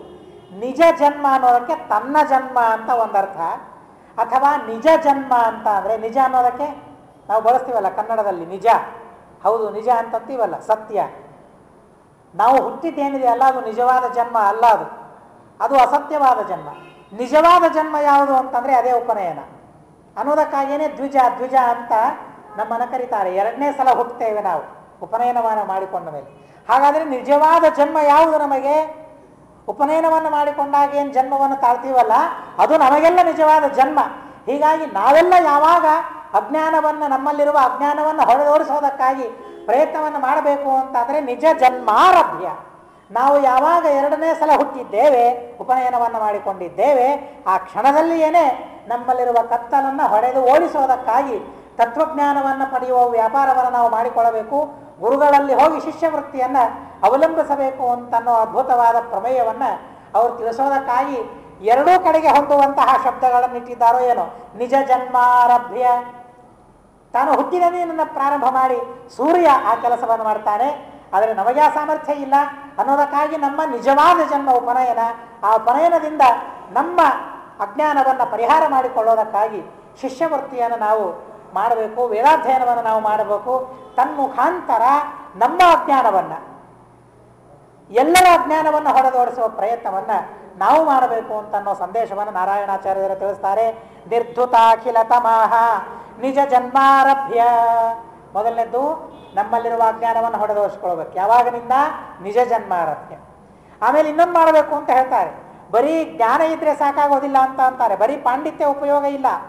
ಆ ಮಾತನ್ನು ನಾವು ಕೇಳ್ತಾನೆ ಬಂದಿದ್ದೇವೆ ಅನ್ನೋದಕ್ಕಾಗಿ ನಾರಾಯಣಾಚಾರ್ಯರೊಂದು ಮಾತನ್ನು ಹೇಳ್ತಾರೆ. ವಿಷ್ಣು ಪದ ಸೇವನಶೀಲ. ಪಾಂಡಿತ್ಯ ಮಾತ್ರ ಇದ್ರೆ ಉಪಯೋಗ ಇಲ್ಲ. ಸೂರ್ಯ ಎಲ್ಲಿರ್ತಾನೆ? ವಿಷ್ಣು ಪದದಲ್ಲಿ ಇರ್ತಾನೆ. ವಿಷ್ಣು ಪದ ಅಂದರೆ ಏನು? ಸಂಸ್ಕೃತದಲ್ಲಿ ಆಕಾಶ ಅಂತ ಅರ್ಥ. ಆಕಾಶಕ್ಕೆ ವಿಷ್ಣು ಪದ ಅಂತ ಕರೆದಿದ್ದಾರೆ. ಹೀಗಾಗಿ ಎಲ್ಲಿ ಅವನೆಂದಿಗೂ ಭೂಮಿಗೆ ಬರೋದಿಲ್ಲ, ಅವನು ಇರೋದು ಯಾವಾಗಲೂ ಅಲ್ಲಿಯೇನೆ. ಅವನು ಆ ವಿಷ್ಣು ಪದವನ್ನು ಬಿಟ್ಟರೆ ಬೇರೆಯವರ ಪದವನ್ನು ಸರ್ವಥಾ ಆಶ್ರಯಿಸೋದಿಲ್ಲ, ಭೂಮಿಗೆ ಎಂದೆಂದಿಗೂ ಬರೋದಿಲ್ಲ. ಇದು ಅವನ ಧರ್ಮ. ಇದು ವಿಷ್ಣು ಪದ ಸೇವನಶೀಲ. ಯಾವಾಗಲೂ ವಿಷ್ಣು ಪದದಲ್ಲಿಯೇ ಇರುವ ಸ್ವಭಾವ ಅವನದ್ದು. ಅದನ್ನು ಬಿಟ್ಟು ಮತ್ತೆಲ್ಲಿಗೂ ಹೋಗೋದಿಲ್ಲ ಸೂರ್ಯ. ಆಕಾಶವನ್ನು ಬಿಟ್ಟರೆ ಮತ್ತೆಲ್ಲಿಗೂ ಹೋಗೋದಿಲ್ಲ ಅಂತ ಅರ್ಥ ಅದಕ್ಕೆ. ಆದರೆ ಎರಡೂ ಅರ್ಥವನ್ನು ಹೇಳ್ತಾರೆ. ನಾವೇನಾಗಬೇಕು? ವಿಷ್ಣು ಪದ ಸೇವನಶೀಲ. ರಾಘವೇಂದ್ರ ಸ್ವಾಮಿಗಳು ಹೇಗಾದರೂ ನಿಜ ಜನ್ಮಾರಭ್ಯ, ಉಪನಯನ ಆದಂದಿನಿಂದ ವೇದಾಭ್ಯಾಸವನ್ನು ಮಾಡಲಿಕ್ಕೆ ಅವರು ಪ್ರಾರಂಭ ಮಾಡಿದರು. ರಾಘವೇಂದ್ರ ಸ್ವಾಮಿಗಳು, ವೆಂಕಟನಾಥಾಚಾರ್ಯರು ನಿಜ ಜನ್ಮಾರಭ್ಯ ತಮ್ಮ ಕತ್ತಲನ್ನು ಹೊಡೆದೋಡಿಸಿಕೊಂಡು ನಮ್ಮೆಲ್ಲರ ಕತ್ತಲನ್ನು ಹೊಡೆದಾಡಿಸೋದಕ್ಕಾಗಿ ಗ್ರಂಥಗಳನ್ನು ಬರೀಲಿಕ್ಕೆ ಪ್ರಾರಂಭ ಮಾಡಿದರು. ವಿಷ್ಣು ಪದ ಸೇವನಶೀಲ. ಆ ಸೂರ್ಯ ಆಕಾಶವನ್ನು ಆಶ್ರಯಿಸಿದರೆ ಈ ರಾಘವೇಂದ್ರರೆಂಬ ಸೂರ್ಯ ವಿಷ್ಣು ಪದ, ಪರಮಾತ್ಮನ ಪದಗಳು ಸೇವನ, ಅವುಗಳನ್ನು ಸೇವನೆ ಮಾಡುವ ಶೀಲ ಸ್ವಭಾವ ಅವರಿಗೆ ಇದೆ. ರಾಘವೇಂದ್ರ ಸ್ವಾಮಿಗಳು. ಏನೋ ಕಂಡಾಗ ಮಾಡೋಣ ಅಂತ ಅಲ್ಲ, ಆಯ್ತು ಕಾಣಿಸಿದ ಮೇಲೆ ನಮಸ್ಕಾರ ಮಾಡೋಣ ಅಲ್ಲ, ಸೇವನಶೀಲ, ಅದು ಸ್ವಭಾವವಾಗಿ ಹೋಗಿಬಿಟ್ಟಿದೆ ರಾಘವೇಂದ್ರ ಸ್ವಾಮಿಗಳಿಗೆ ಅಂತನ್ನೋ ಅರ್ಥವನ್ನು ತಿಳಿಸ್ತಾರೆ.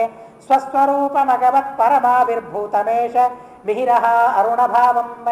ರಾಘವೇಂದ್ರ ಸ್ವಾಮಿಗಳ ಸದ್ಗತಿಯನ್ನು ಪಡೆದರು ಅಂತನ್ನೋ ಹಾಗೆ, ಹೇಗೆ ಸೂರ್ಯ ಅಸ್ತನಾಗಿ ತನ್ನ ಸ್ವಭಾವವನ್ನು ಪಡೆದ. ಏನವನ ಸ್ವಭಾವ?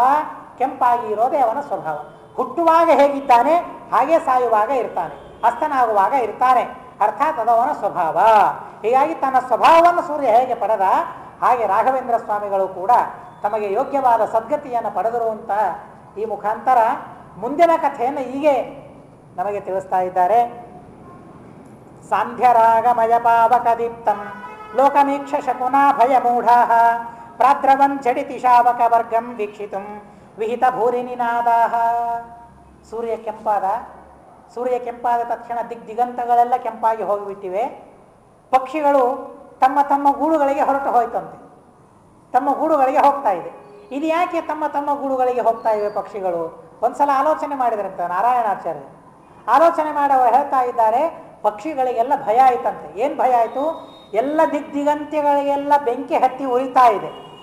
ಬಹುಶಃ ನಮ್ಮ ಮನೆಗೂ ಬೆಂಕಿ ಹತ್ತಿದೆಯೋ ಏನೋ ನೋಡೋಣ ಅಂತ ಹೇಳಿ ತಮ್ಮ ಮನೆ ಕಡೆಗೆ ಮುಖ ಮಾಡಿ ಪಕ್ಷಿಗಳೆಲ್ಲ ಹೋಗ್ತಾ ಇವೆ ಅಂತ ಹೇಳಿ ನಾರಾಯಣಾಚಾರ್ಯರು ಕಲ್ಪನೆಯನ್ನು ಮಾಡಿಕೊಳ್ತಾರೆ. ಎಷ್ಟು ಸುಂದರವಾದ ಕಲ್ಪನೆಗಳಿವೆ ನೋಡಿ ನಾರಾಯಣಾಚಾರ್ಯರು ಮಾಡುವ. ಇವೆಲ್ಲ ನಮಗೆ ಎಲ್ಲಿ ಕೇಳಲಿಕ್ಕಾಗ್ತದೆ? ಯಾವಾಗ ಕೇಳಲಿಕ್ಕಾಗ್ತದೆ? ಕೇಳಿರಬಹುದು ಸಾಕಷ್ಟು ಸಲ. ಅದರ ಮೇಲಿಂದ ಮೇಲೆ ಕೇಳೋದರಿಂದ ನಾರಾಯಣಾಚಾರ್ಯರ ಕಲ್ಪನಾ ಶಕ್ತಿ, ರಾಘವೇಂದ್ರ ಸ್ವಾಮಿಗಳವರ ಮೇಲೆ ಮಾಡಿದ ಅನುಗ್ರಹ, ನಾರಾಯಣಾಚಾರ್ಯರ ಮೇಲೆ ಮಾಡಿದ ಅನುಗ್ರಹ ಎಷ್ಟು ಅಂತ ಅನ್ನೋದು ನಮಗೆ ಇದರಿಂದ ಸಿದ್ಧವಾಗಿ ಹೋಗ್ತದೆ.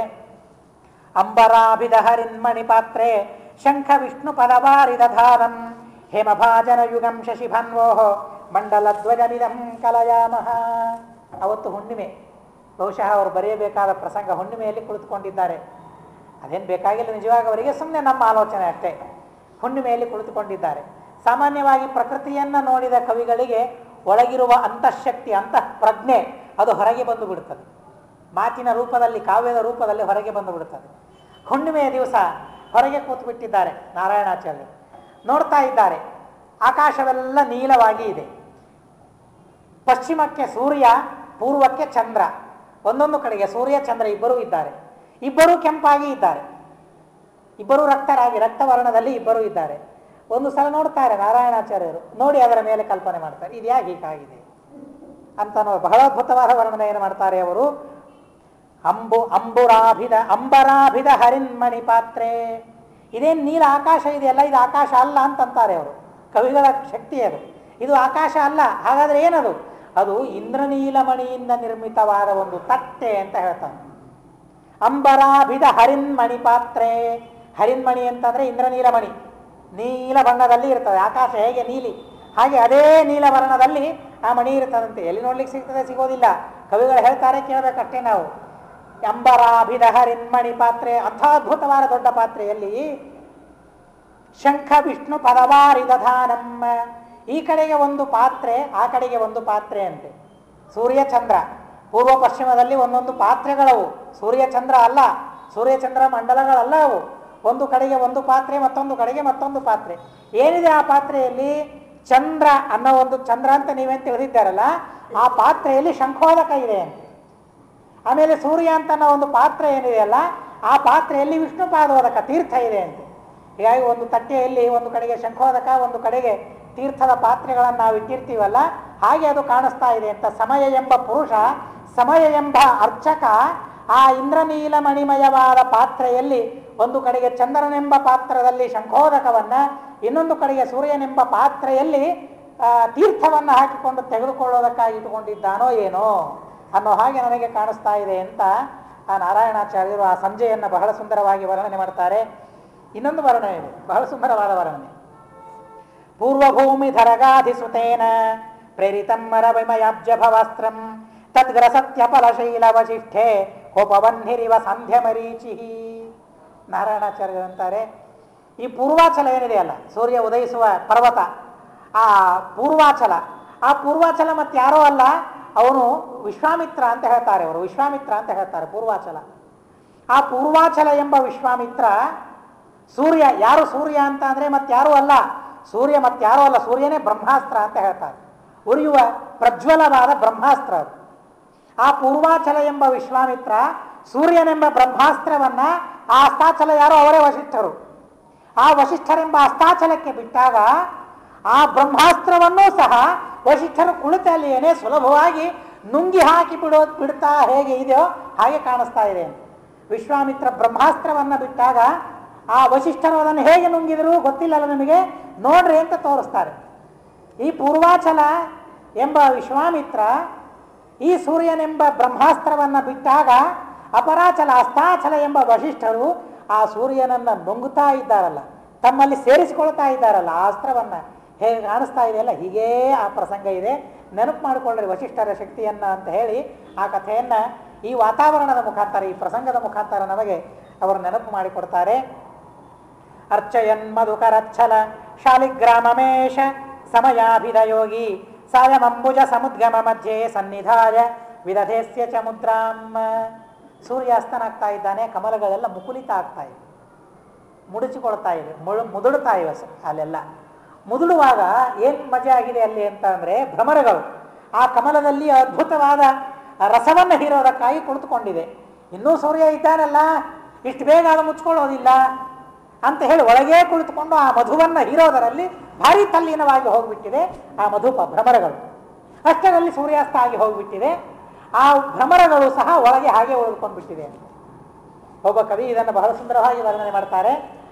ಅಂದರೆ ಆ ಭ್ರಮರದ ಆಲೋಚನೆಯನ್ನು ಬಹಳ ಸುಂದರವಾಗಿ ನಮ್ಮ ಮುಂದೆ ತೆಗೆದಿರ್ತಾನೆ. ರಾತ್ರಿರ್ಗಮಿಷ್ಯತಿ, ಆ ಕಮಲದ ಒಳಗಿರುವ ಭ್ರಮರ ವಿಚಾರ ಮಾಡ್ತಿದೆ ಅಂತೆ. ರಾತ್ರಿರ್ಗಮಿಷ್ಯತಿ, ರಾತ್ರಿ ಹೀಗೇನೆ ಇರ್ತದೆ ಅನ್ನೋದು ಇಲ್ಲ, ರಾತ್ರಿ ಹೊರಟು ಹೋಗ್ಬಿಡ್ತದೆ. ಭವಿಷ್ಯತಿ ಸುಪ್ರಭಾತಂ, ಬೆಳಗಾಗ್ತದೆ. ಭಾಸ್ವಾನುದೇಶ್ಯತಿ, ಸೂರ್ಯ ಉದಯವಾಗ್ತದೆ. ಹಸಿಷ್ಯತಿ ಪಂಕಜ ಶ್ರೀಹಿ, ಕಮಲ ಅರಳುತ್ತದೆ. ಯಾವಾಗ ಅರಳುತ್ತದೆ, ಇಲ್ಲಿಂದ ನಾನು ಹಾರಿ ಹೋದ್ರೆ ಆಯಿತು ಅಂತ ಹೇಳಿ ಒಳಗಿರುವ ಭ್ರಮರ ಆಲೋಚನೆ ಮಾಡ್ತಾ ಇದೆ ಅಂತೆ. ಏನು ಕವಿಗಳ ಆಲೋಚನೆ ಮಾಡ್ತಾರೆ, ಏನು ಅದ್ಭುತವಾದ ಸಾಹಿತ್ಯ, ಏನು ಸುಂದರವಾದ ಸಾಹಿತ್ಯ. ಇದು ಸಾಹಿತ್ಯ ಅಂತಂದರೆ ಇವತ್ತಿನ ಸಾಹಿತ್ಯನೂ ಓದ್ತೇವೆ ನಾವು, ಏನಿದೆ ಅದರಲ್ಲಿ? ಹಾಳು ಮತ್ತೇನೂ ಇಲ್ಲ ಅದರಲ್ಲಿ. ಬಂದ, ಟೇಬಲ್ ಮೇಲೆ ಕುಳಿತುಕೊಂಡ, ಅಂತ ಸುರಲಿಕ್ಕೆ ಶುರು ಮಾಡಿದ. ಇವು ಸಾಹಿತ್ಯ, ಇವತ್ತಿನ ಸಾಹಿತ್ಯ ಇದು. ಏನು ಅದ್ಭುತವಾದ ಸಾಹಿತ್ಯ, ನಿಜವಾಗಿ ಮೈ ರೋಮಾಂಚನ ಆಗ್ತದೆ ಆ ಸಾಹಿತ್ಯವನ್ನು ಓದಿದರೆ. ಆ ಕವಿ ಹಾಗೆ ವರ್ಣನೆ ಮಾಡಿದರೆ ಇವರು ಇನ್ನೊಂದು ಸ್ವಲ್ಪ ಮುಂದೆ ಹೋಗ್ತಾರೆ. ಇವರು ಭಗವದ್ ಭಕ್ತರಲ್ಲ, ಅವನು ಪ್ರಕೃತಿ ಪ್ರೇಮಿಯವನು. ಹೀಗಾಯಿತು, ಒಳಗಡೆಗೆ ಬರೀ ಭ್ರಮರ ಮಾತ್ರ ಮುಚ್ಚಿಕೊಂಡು ಬಿಡ್ತು. ಪ್ರಕೃತಿಯನ್ನು ಪ್ರೀತಿಸುವ ಒಬ್ಬ ಕವಿಯವನು. ಆದರೆ ನಾರಾಯಣಾಚಾರ್ಯರು ಬರೀ ಪ್ರಕೃತಿಯನ್ನು ಪ್ರೀತಿ ಮಾಡುವ ಕವಿಗಳಲ್ಲ, ಇವರು ದೇವರನ್ನು ಆರಾಧನೆ ಮಾಡುವ ಕವಿಗಳಿವರು ಅನ್ನೋದಕ್ಕಾಗಿ ಅಲ್ಲಿಯೂ ಒಂದು ಅದ್ಭುತವಾದ ದೇವರ ಪೂಜೆಯನ್ನು ಕಾಣ್ತಾರೆ ಇವರು. ಸಮಯಾಭಿಧ ಯೋಗಿ, ಸಮಯ ಕಾಲಚಕ್ರ, ಕಾಲವೆಂಬ ಕಾಲ ಅನ್ನೋದೇ ಒಂದು ಯೋಗಿ ಅಂತೆ. ಯತಿ ಇದ್ದ ಹಾಗೆ ಕಾಲಿ ಅರ್ಚಕ, ಕಾಲ ಎಂಬ ಅರ್ಚಕ ದೇವರ ಪೂಜೆಯನ್ನು ಮಾಡಬೇಕು ಅಂತ ಶುರು ಮಾಡಿದ್ದಂತೆ. ಶಾಲಗ್ರಾಮವನ್ನು ಇಟ್ಕೊಳ್ಬೇಕಲ್ಲ. ಏನು ಶಾಲಗ್ರಾಮ ಅಂತ ಅಂದರೆ ಆ ಭ್ರಮರವೇ ಶಾಲಗ್ರಾಮ ಅಂತೆ. ಹೇಗೆ ಕಾಣ್ತಾರೆ ನೋಡ್ರಿ, ಆ ಭ್ರಮರವೇ ಶಾಲಗ್ರಾಮ. ಅದನ್ನು ಪೀಠದಲ್ಲಿ ಇಟ್ಕೊಳ್ಬೇಕಲ್ಲ. ಏನು ಪೀಠ? ಕಮಲವೇ ಪೀಠ. ಕಮಲವೆಂಬ ಪೀಠದಲ್ಲಿ ಭ್ರಮರವೆಂಬ ಶಾಲಗ್ರಾಮವನ್ನಿಟ್ಟು ಅರ್ಚನೆ ಮಾಡಲಿಕ್ಕೆ ಶುರು ಮಾಡಿದ್ರಂತೆ. ಅರ್ಚನೆ ಆಯಿತು. ಎಲ್ಲ ಅರ್ಚನೆ ಆದಮೇಲೆ ಏನು ಮಾಡ್ತಾರೆ ಅವರು? ಅದೇ ಪೆಟ್ಟಿಗೆಯಲ್ಲಿಯೇ ಇಟ್ಟು ಅದನ್ನು ಭುಜಂಗಿಸಿ ಬಿಡ್ತಾರಲ್ಲ, ಹಾಗೆ ಆ ಭ್ರಮರವನ್ನು ಅದೇ ಪೆಟ್ಟಿಗೆಯಲ್ಲಿ ಇಟ್ಟು ಭುಜಂಗಿಸಿದ ಹಾಗೆ ಆ ಪ್ರಸಂಗ ಇತ್ತು ಅಂತ ಹೇಳ್ತಾರೆ. ಒಳಗಡೆಗೇನೆ ಅದು ಉಳಿದುಕೊಂಡಿತ್ತು, ಅದು ಭ್ರಮರ. ಅಲ್ಲಿ ದೇವರ ಪೂಜೆಯನ್ನು ಮಾಡುವ ಒಬ್ಬ ಸಮಯ, ಒಂದು ಸಮಯವನ್ನು ನಾರಾಯಣಾಚಾರ್ಯರು ಕಾಣ್ತಾರೆ. ಎಂಥ ಅರ್ಚಕರಾಗಿರ್ಬಹುದಲ್ಲ ಅವರಿಗೆ. ಈ ಪ್ರಸಂಗವನ್ನು ನೋಡಿ ದೇವರ ಪೂಜೆಯ ಆ ಪ್ರಸಂಗ ನೆನಪಾಗಿದೆ ಅಂತ ಅಂದರೆ ಎಷ್ಟು ಅದ್ಭುತವಾದ ರೀತಿಯಲ್ಲಿ ಅವರು ದೇವರ ಪೂಜೆಯನ್ನು ಮಾಡ್ತಾ ಇದ್ರು ಅಂತ ಅನ್ನೋದು ನಮಗೆ ಈ ಮಾತಿನಿಂದ, ಅವರ ಮಾತಿನಿಂದ ಅರ್ಥವಾಗ್ತದೆ. ಮತ್ತೊಂದು ಮಾತನ್ನು ತಿಳಿಸ್ತಾರೆ, ನಿಜವಾಗಿ ಬಹಳ ಸುಂದರವಾದ ಮಾತುಗಳು, ಉತ್ಪ್ರೇಕ್ಷೆಗಳು. ಅವರಂತಾರೆ ಧರ್ಮವನ್ನು, ಬಹಳ ಸೂಕ್ಷ್ಮವಾದ ಧರ್ಮವನ್ನು ನಾರಾಯಣಾಚಾರ್ಯರು ತಿಳಿಸ್ತಾರೆ. ಪದ್ಮಿನಿ ಪತಿಶುಚ ಭ್ರಮರಾಲಿ ಕಂಕಣಂ ನಿರಸಿತುಂ ಕೃತಚೇತಃ ಅಬ್ಜಪಾಣಿ ಮನಿಲೇನ ವಿಲೋಲಂ ಹಂತ ಹಂತ ಸಮಕೋಚಯದಾಶು.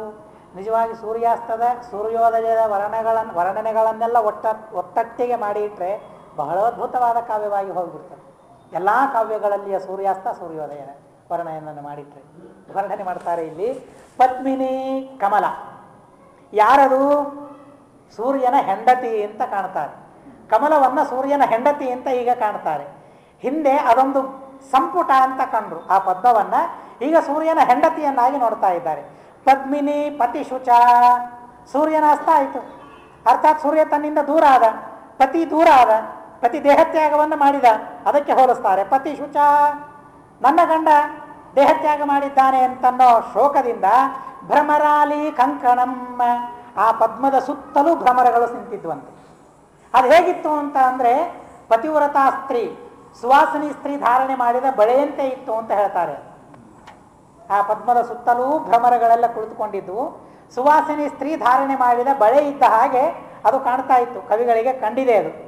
ಭ್ರಮರಾಲಿ ಕಂಕಣಂ, ತೆಗಿಬೇಕಲ್ಲ ಅದು. ಪತಿ ಶುಚ, ಪತಿ ಹೋದ ಮೇಲೆ ಅದನ್ನು ತೆಗಿಬೇಕಲ್ಲ. ತೆಗಿಬೇಕಾದ್ರೆ ಏನು ಮಾಡ್ತಾಳೆ ಅವಳು? ಕೈ ಹೀಗಿರ್ತದೆ, ಕೈ ಹೀಗೆ ಮಾಡ್ತಾಳಲ್ಲ ಬಳೆಯನ್ನು ತೆಗೆಯೋದಕ್ಕಾಗಿ.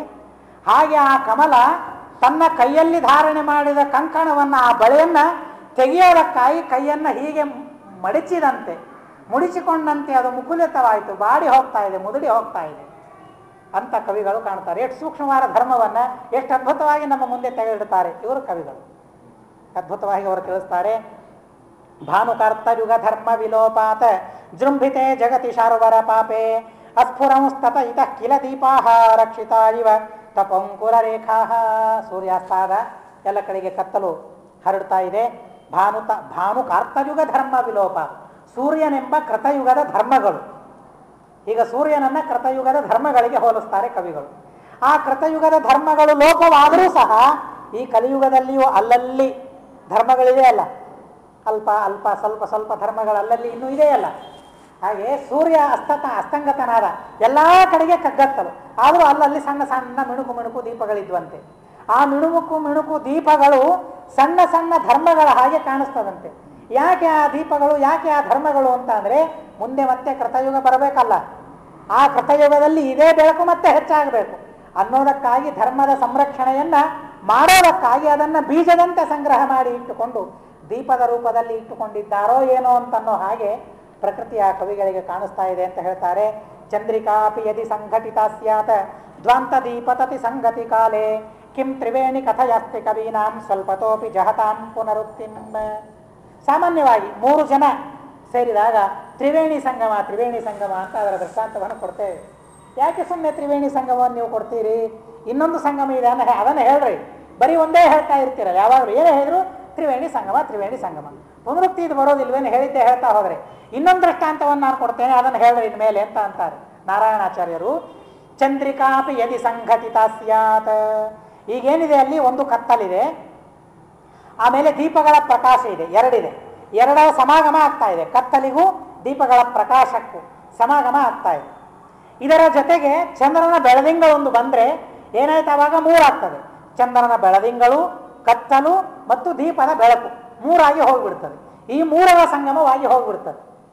ಹೌದು, ಇದನ್ನು ಹೋಲಿಸೋದಕ್ಕಾಗಿ ಏನಾದರೂ ಒಂದು ಸಾಧರ್ಮ್ಯ ಬೇಕಲ್ಲ ಅಂತ ಅಂದರೆ ಇದೇ ಸಾಧರ್ಮ್ಯ. ಚಂದ್ರಿಕೆ ಹೇಗಿರ್ತದೆ? ಬೆಳ್ಳಗೆ ಇರ್ತದೆ. ಅದು ಗಂಗಾ ನದಿಯ ಜಲಕ್ಕೆ ಸಮಾನ, ಯಾವಾಗಲೂ ಬೆಳ್ಳಗೆ ಗಂಗಾ ನದಿ. ಯಮುನಾ ಹೇಗಿರ್ತದೆ? ಕಪ್ಪು ಇರ್ತದೆ ರಾತ್ರಿ, ಹೀಗಾಗಿ ಕಪ್ಪಾಗಿ ಅದು ಇದೆ, 2 ಆಯಿತು. ಸರಸ್ವತಿ ಹೇಗೆ? ಕೆಂಪು. ನಾವ್ಯಾರೂ ನೋಡಿಲ್ಲ, ಆದರೆ ಅವರು ನೋಡಿದ್ದಾರೆ, ಅವ್ರು ಹೇಳ್ತಾರೆ. ಎಲ್ಲಿ ಕೆಂಪು ತೋರಿಸ್ರಿ ಇವತ್ತು ಅಂತಂದರೆ ನಮಗೆ ತೋರಿಸ್ಲಿಕ್ಕೆ ಆಗೋದಿಲ್ಲ. ಅದೇ ಕವಿಗಳು ಹೇಳಿದ್ದಾರೆ, ನಾವು ಕೇಳಬೇಕು, ಕವಿ ಸಮಯ ಅದು. ಈಗ ಕವಿಗಳಂತಾರೆ, ಬಿಳಿಯಾದ ಗಂಗಾ ಜಲ, ಕರಿಯಾದ ಯಮುನಾ ಜಲ, ಕೆಂಪಾದ ಸರಸ್ವತಿಯ ಜಲ ಒಂದು ಕೂಡಿದಾಗ ತಾನೇ ನೀವು ತ್ರಿವೇಣಿ ಸಂಗಮ ಅಂತ ಕರಿತೀರಿ. ಹಾಗೆ ಇವು 3 ಕೂಡಿದಾಗ ಇದು ತ್ರಿವೇಣಿ ಸಂಗಮ ಅಂತ ಅಂದ್ರಿ. ಇದರ ದೃಷ್ಟಾಂತವನ್ನು ನೀವು ಕೊಡ್ರಿ. ಹೇಳಿದ್ದೆ ಯಾಕೆ ಅದರ ದೃಷ್ಟಾಂತವನ್ನು ನೀವು ಕೊಡ್ಲಿಕ್ಕೆ ಹೋಗ್ತೀರಿ ಅಂತನ್ನೋ ಹಾಗೆ ಆ ವಾತಾವರಣ ಇತ್ತು ತ್ರಿವೇಣಿ ಸಂಗಮದಂತೆ ಅಂತ ಅವರು ತಿಳಿಸ್ತಾರೆ. ವಿಷ್ಟಪೇ ವಿಧುರುಚ ವಿದಧಾನೆ ಕ್ಷೀರಸಾಗರ ನಿಮಜ್ಜನ ಕೇಲಿಮ್ಮ ಪಾಠಕರ್ಮ ಸಮಾಪ್ಯ ಸರಸ್ಯಾಂ ಮಂಕ್ತುಮಂತ ಉದಯುಂಕ್ತ ಯತೀಂದ್ರ. ಮುಗಿಲಿಲ್ಲ, ನಾನು ಮುಗಿಸಿದೆ ಅಷ್ಟೇ, ನಾರಾಯಣಾಚಾರ್ಯರು ಮುಗಿಸ್ಲಿಲ್ಲ. ಆಮೇಲೆ ಇಷ್ಟೆಲ್ಲ ಇಂಥ ಪ್ರಸಂಗದಲ್ಲಿ ವಿಷ್ಟಪೇ ವಿಧುರುಚ ವಿದಧಾನೆ ಕ್ಷೀರಸಾಗರ ನಿಮಜ್ಜನ ಕೇಳಿ ಅವರಂತಾರೆ, ಆ ಚಂದ್ರನ ಬೆಳದಿಂಗಳಲ್ಲಿ ಜನರಿಗೆಲ್ಲ ಎಷ್ಟು ಸಂತೋಷ ಆಗ್ತಾ ಇದೆ ಅಂತ ಅಂದರೆ ಸ್ವಯಂ ಕ್ಷೀರಸಾಗರದಲ್ಲೇನೇ ನಾವು ಮುಳುಗಿ ಹೋಗ್ತಾ ಇದ್ದೇವೆ ಅಂತನ್ನೋ ಹಾಗೆ ಅವರಿಗೆ ಸಂತೋಷ ಆಗ್ತಾ ಇದೆ ಅಂತೆ ಜನರಿಗೆ. ಹೀಗೆ ಸಂತೋಷವಾಗಿ ಜನರಿದ್ದಾಗ ರಾಘವೇಂದ್ರ ಸ್ವಾಮಿಗಳು ಪಾಠಕರ್ಮ ಸಮಾಪ್ಯ, ನೋಡಿ ಅಲ್ಲಿ ತನಕ ಪಾಠ ಹೇಳ್ತಾ ಇದ್ರು ಅವರು. ಏನು ದೀಕ್ಷೆ ಅಲ್ಲ, ಪಾಠ ಹೇಳೋ ದೀಕ್ಷೆ. ನಮ್ಮ ಗುರುಗಳಿಗೂ ಅದೇ ತರಹದ ದೀಕ್ಷೆ, ವಿಚಿತ್ರವಾದ ಪಾಠ ಹೇಳೋ ದೀಕ್ಷೆ. ಎಷ್ಟೇ ಜನ ಇರಲಿ ಪಾಠ ಆಗಬೇಕು, ಪಾಠ ಆಗಲೇಬೇಕು. ಈಗಲೂ ಹಾಗೆ ಮಾಡ್ತಾರೆ. ನಾವಿದ್ದಾಗ ವಿದ್ಯಾರ್ಥಿಗಳಿದ್ದಾಗ ಒಂದು ಊರಿಗೆ ಹೋದರೆ ಜನರ ಬೇಕಾದಷ್ಟು ಜನ ಬರೋದು, ಗದ್ದಲಾಗೋದು, ಪಾಠ ಹೇಳಿಕ್ಕಾಗೋದಿಲ್ಲ ಅನ್ನೋದಕ್ಕಾಗಿ ಊರಿನ್ನೂ 8-10 ಕಿಲೋಮೀಟ್ರ್ ಇದೆ ಅಂತ ಅಂದರೆ ಸಾಯಂಕಾಲದ ಸಮಯದಲ್ಲಿ ಕೂಡುವರು. ಬೇಕಾದಷ್ಟು ಹೊರಗೆ ಹೊಲ ಬರ್ತಾ ಇದ್ದು ಹೊಲದ ಗಿಡದ ತೆಳಗೆ ಕೂಡೋದು, 2-3 ತಾಸು ಚೆನ್ನಾಗಿ ಪಾಠ ಆಗೋದು. ಆದಮೇಲೆ ಆ ಊರಿಗೆ ಹೋಗೋದು. ಪಾಠದ ದೀಕ್ಷೆ ಅಷ್ಟು ಅದ್ಭುತವಾದ ದೀಕ್ಷೆ. ಏನೇ ಇರಲಿ, ಏಕಾದಶಿ ಇರಲಿ, 2 ಏಕಾದಶಿ ಇರಲಿ, 5 ಉಪವಾಸ ಮಾಡಲಿ, ಏನೇ ಇರಲಿ ಪಾಠ ಆಗಲೇಬೇಕು. ಪ್ರತಿನಿತ್ಯ ಸುಧಾ ಪಾಠ ಆಗದೆ ಮೂಲರಾಮದೇವರ ಪೂಜೆಯೇ ಇಲ್ಲ. ಪಾಠ ಆದಮೇಲೇ ಪೂಜೆ ಆಗೋದು, ಪಾಠ ಆದಮೇಲೇ ಭಿಕ್ಷಾ ಸ್ವೀಕಾರ ಮಾಡೋದು. ಇಲ್ಲೇ ಹೇಳಿದ್ರೆ ಅಧಿಕಾರವೇ ಇಲ್ಲ ಅಂತಂತಾರೆ ಅವರು. ನಮಗೆ ಸುಧಾ ಪಾಠ ಆಗದೆ ಇದ್ದರೆ, ಹೇಳದೇ ಇದ್ದರೆ ಭಿಕ್ಷೆಯನ್ನು ಸ್ವೀಕಾರ ಮಾಡುವ ಅಧಿಕಾರವೇ ಇಲ್ಲ. ಇದು ಸಂಪ್ರದಾಯ ಅನ್ನೋದಕ್ಕಾಗಿ ಪಾಠ ಹೇಳೇನೆ ಮುಂದೆ ಇದು ಮಾಡೋದು. ಅಂಥ ಅದ್ಭುತವಾದ ಪಾಠ ದೀಕ್ಷೆ ರಾಘವೇಂದ್ರ ಸ್ವಾಮಿಗಳಲ್ಲಿ ಅದನ್ನು ನಾವು ನೋಡ್ತೇವೆ. ಅವರ ಆಶೀರ್ವಾದ ಒಂದು ಸುಧಾ, ನಿಜವಾಗಿ ಅವರ ಪಾಠದ ಶೈಲಿ ಬಹಳ ವಿಚಿತ್ರ. ಸುಧಾ ಪಂಕ್ತಿಗಳನ್ನು ಓದಿ ಅರ್ಥ ಹೇಳ್ತಾ ಇರ್ತಾರೆ. ಆದರೆ ಆ ಪಂಕ್ತಿಗಳಲ್ಲಿಯೇ ರಾಘವೇಂದ್ರ ಸ್ವಾಮಿಗಳು ಪರಿಮಳದಲ್ಲಿ ತಿಳಿಸಿದ ಅರ್ಥ, ಸತ್ಯವ್ರತರು ತಿಳಿಸಿದ ಅರ್ಥ, ವಿದ್ಯಾಧೀಶ ತೀರ್ಥರು ವಾಕ್ಯಾರ್ಥ ಚಂದ್ರಿಕಾದಲ್ಲಿ ತಿಳಿಸಿದ ಅರ್ಥ, ಚಷಕದಲ್ಲಿ ತಿಳಿಸಿದ ಅರ್ಥ, ವ್ಯಾಖ್ಯಾನಗಳಲ್ಲಿ ಇರುವ ಎಲ್ಲ ಅರ್ಥಗಳು ಆ ಸುಧಾದಲ್ಲಿ ಬರೋ ಹಾಗೇನೆ ಪಾಠ ಹೇಳೋದು ಆಗೋದಿಲ್ಲ. ಪ್ರತ್ಯೇಕವಾಗಿ ಅದನ್ನು ಓದಿ ಹೇಳಬೇಕಾಗ್ತದೆ ನಮಗೆಲ್ಲ. ಸುಧಾ ಪಂಕ್ತಿಯಲ್ಲೇನೆ ಆ ಎಲ್ಲ ಮಾತುಗಳನ್ನು ತಂದು ಪಾಠ ಹೇಳೋದು ಅಂತ ಅನ್ನೋದು ಅಷ್ಟು ಸುಲಭವಾದ ಮಾತಲ್ಲ. ಅಂಥ ಅದ್ಭುತವಾಗಿರತಕ್ಕಂತಹ ಪಾಂಡಿತ್ಯ ಅವರದ್ದು. ರಾಘವೇಂದ್ರ ಸ್ವಾಮಿಗಳು ಹಾಗೆ ಪಾಠವನ್ನು ಸಮಾಪನೆ ಮಾಡಿದರಂತೆ. ಸ್ನಾನ ಮಾಡಲಿಕ್ಕೆ ಹೊರಡತನಂತೆ. ಸ್ನಾನ ಮಾಡಿದರು, ವಸ್ತ್ರಗಳನ್ನು ಧಾರಣೆ ಮಾಡಿದ್ದಾರೆ. ತ್ರಿಪದಯ ಸವಿತಾರಂ ಗಾಯತ್ರಿ ಮಂತ್ರದಿಂದ ಸೂರ್ಯಾಂತರ್ಗತನಾದ ಪರಮಾತ್ಮನ ಸ್ತುತಿಯನ್ನು ಮಾಡಿದ್ದಾರೆ. ವಿಷ್ಣುಮಯಿ ಹತ ಸಮರಹಿತು ಮರಹಂ, ಪರಮಾತ್ಮನ ಪೂಜೆ ಮಾಡೋದಕ್ಕಾಗಿ, ಸಾಯಂಕಾಲದ ಪೂಜೆ ಮಾಡೋದಕ್ಕಾಗಿ ತಯಾರಾಗ್ತಾ ಇದ್ದಾರೆ. ದಶಾವತಾರದ ಸ್ತುತಿಯನ್ನು ಮಾಡಿದ್ದಾರೆ. ಅದನ್ನೆಲ್ಲ ಕೇಳಿಕ್ಕೆ ನಮಗಾಗೋದಿಲ್ಲ. ಒಂದನ್ನು ಮಾತ್ರ, 2 ಮಾತ್ರ ನಾವು ಕೇಳೋಣ. ಭಗವಂತ ಮತ್ಸ್ಯನಾದ ಅಂತ ಹೇಳ್ತಾರೆ. ವೇದ ಸಿದ್ಧ ಮಣುತೋಪ್ಯನುಭಾವಂ ಮೋದದಾಯಿ ಮಹತೋಪಿ ಮಹತ್ವಂ. ವೇದ ಏನು ಹೇಳ್ತದೆ? ಅಣೋರಣೀಯಾನ್ ಮಹತೋ ಮಹೀಯಾನ್. ಪರಮಾತ್ಮ ಅಣುವಿಗಿಂತಲೂ ಅಣು ಮಹತ್ವಗಿಂತಲೂ ಮಹತ್ತು ವೇದ ಹೇಳ್ತದಲ್ಲ. ಯಾರು ಅನುಭವಿಸಿದ್ರು ಅದನ್ನು? ಸತ್ಯವ್ರತ ಮಹಾರಾಜ ಅನುಭವಿಸಿದ. ಮೀನ ಬಂತು, ಬರೋದು ಹೇಗೆ ಬಂತು? ಪರಮಾಣುವಿನ ಹಾಗೆ ಬಂತು. ಬೆಳೀತು, ಹೇಗೆ ಬೆಳೀತು? ಯಾಕೆ ಭಗವಂತ ಹಾಗೆ ಮಾಡಿದ?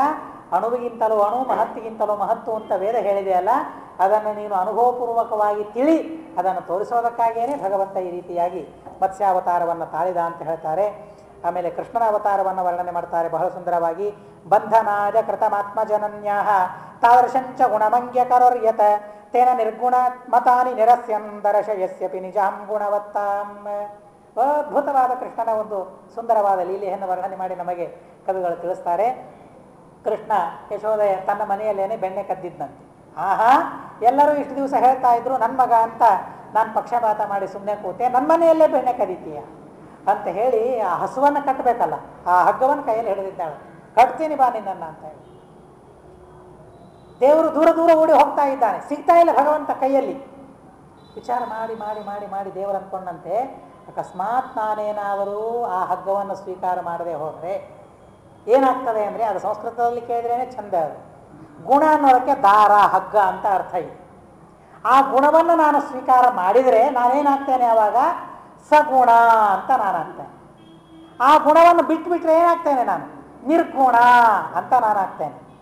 ಹಾಗಾದರೆ ಕೃಷ್ಣ ವಿಚಾರ ಮಾಡಿದ್ದಂತೆ ಈ ನಿರ್ಗುಣ ಮತಗಳೆಲ್ಲ ಏನಿದೆಯಲ್ಲ ಅದನ್ನು ನಿರಾಕರಣೆ ಮಾಡಬೇಕು ಅಂತ ಅನ್ನೋ ಉದ್ದೇಶದಿಂದ ಆ ಗುಣವನ್ನು ಪರಿಗ್ರಹ ಮಾಡಿದಂತೆ, ಆ ಗುಣವನ್ನು ಅಂಗೀಕಾರ ಮಾಡಿದಂತೆ ಭಗವಂತ ಕಾಣ್ತಾ ಇದ್ದಾನೆ ಅಂತ ಅನ್ನೋ ವರ್ಣನೆಯನ್ನು ಕವಿಗಳು ಮಾಡ್ತಾರೆ.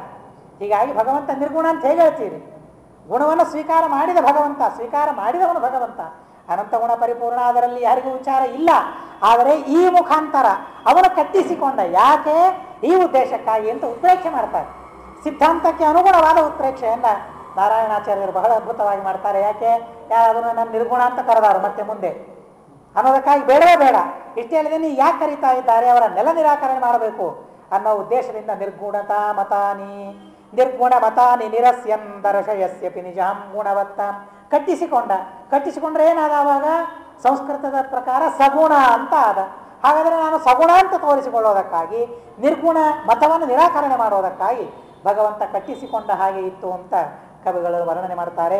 ಏವಮಾದಿ ವಿವಿಧೈರವತಾರೈ ಪಾಲಿತಾಖಿಲ ಜನೌಘ ಮಮಾಘಂ ಸನ್ನಿರಸ್ಯ ಕಮಲಸ್ಯ ನಮಸ್ಯಾಂ ಸ್ವೀಕುರುಷ್ಯ ರಘುವಂಶವತಂಸ.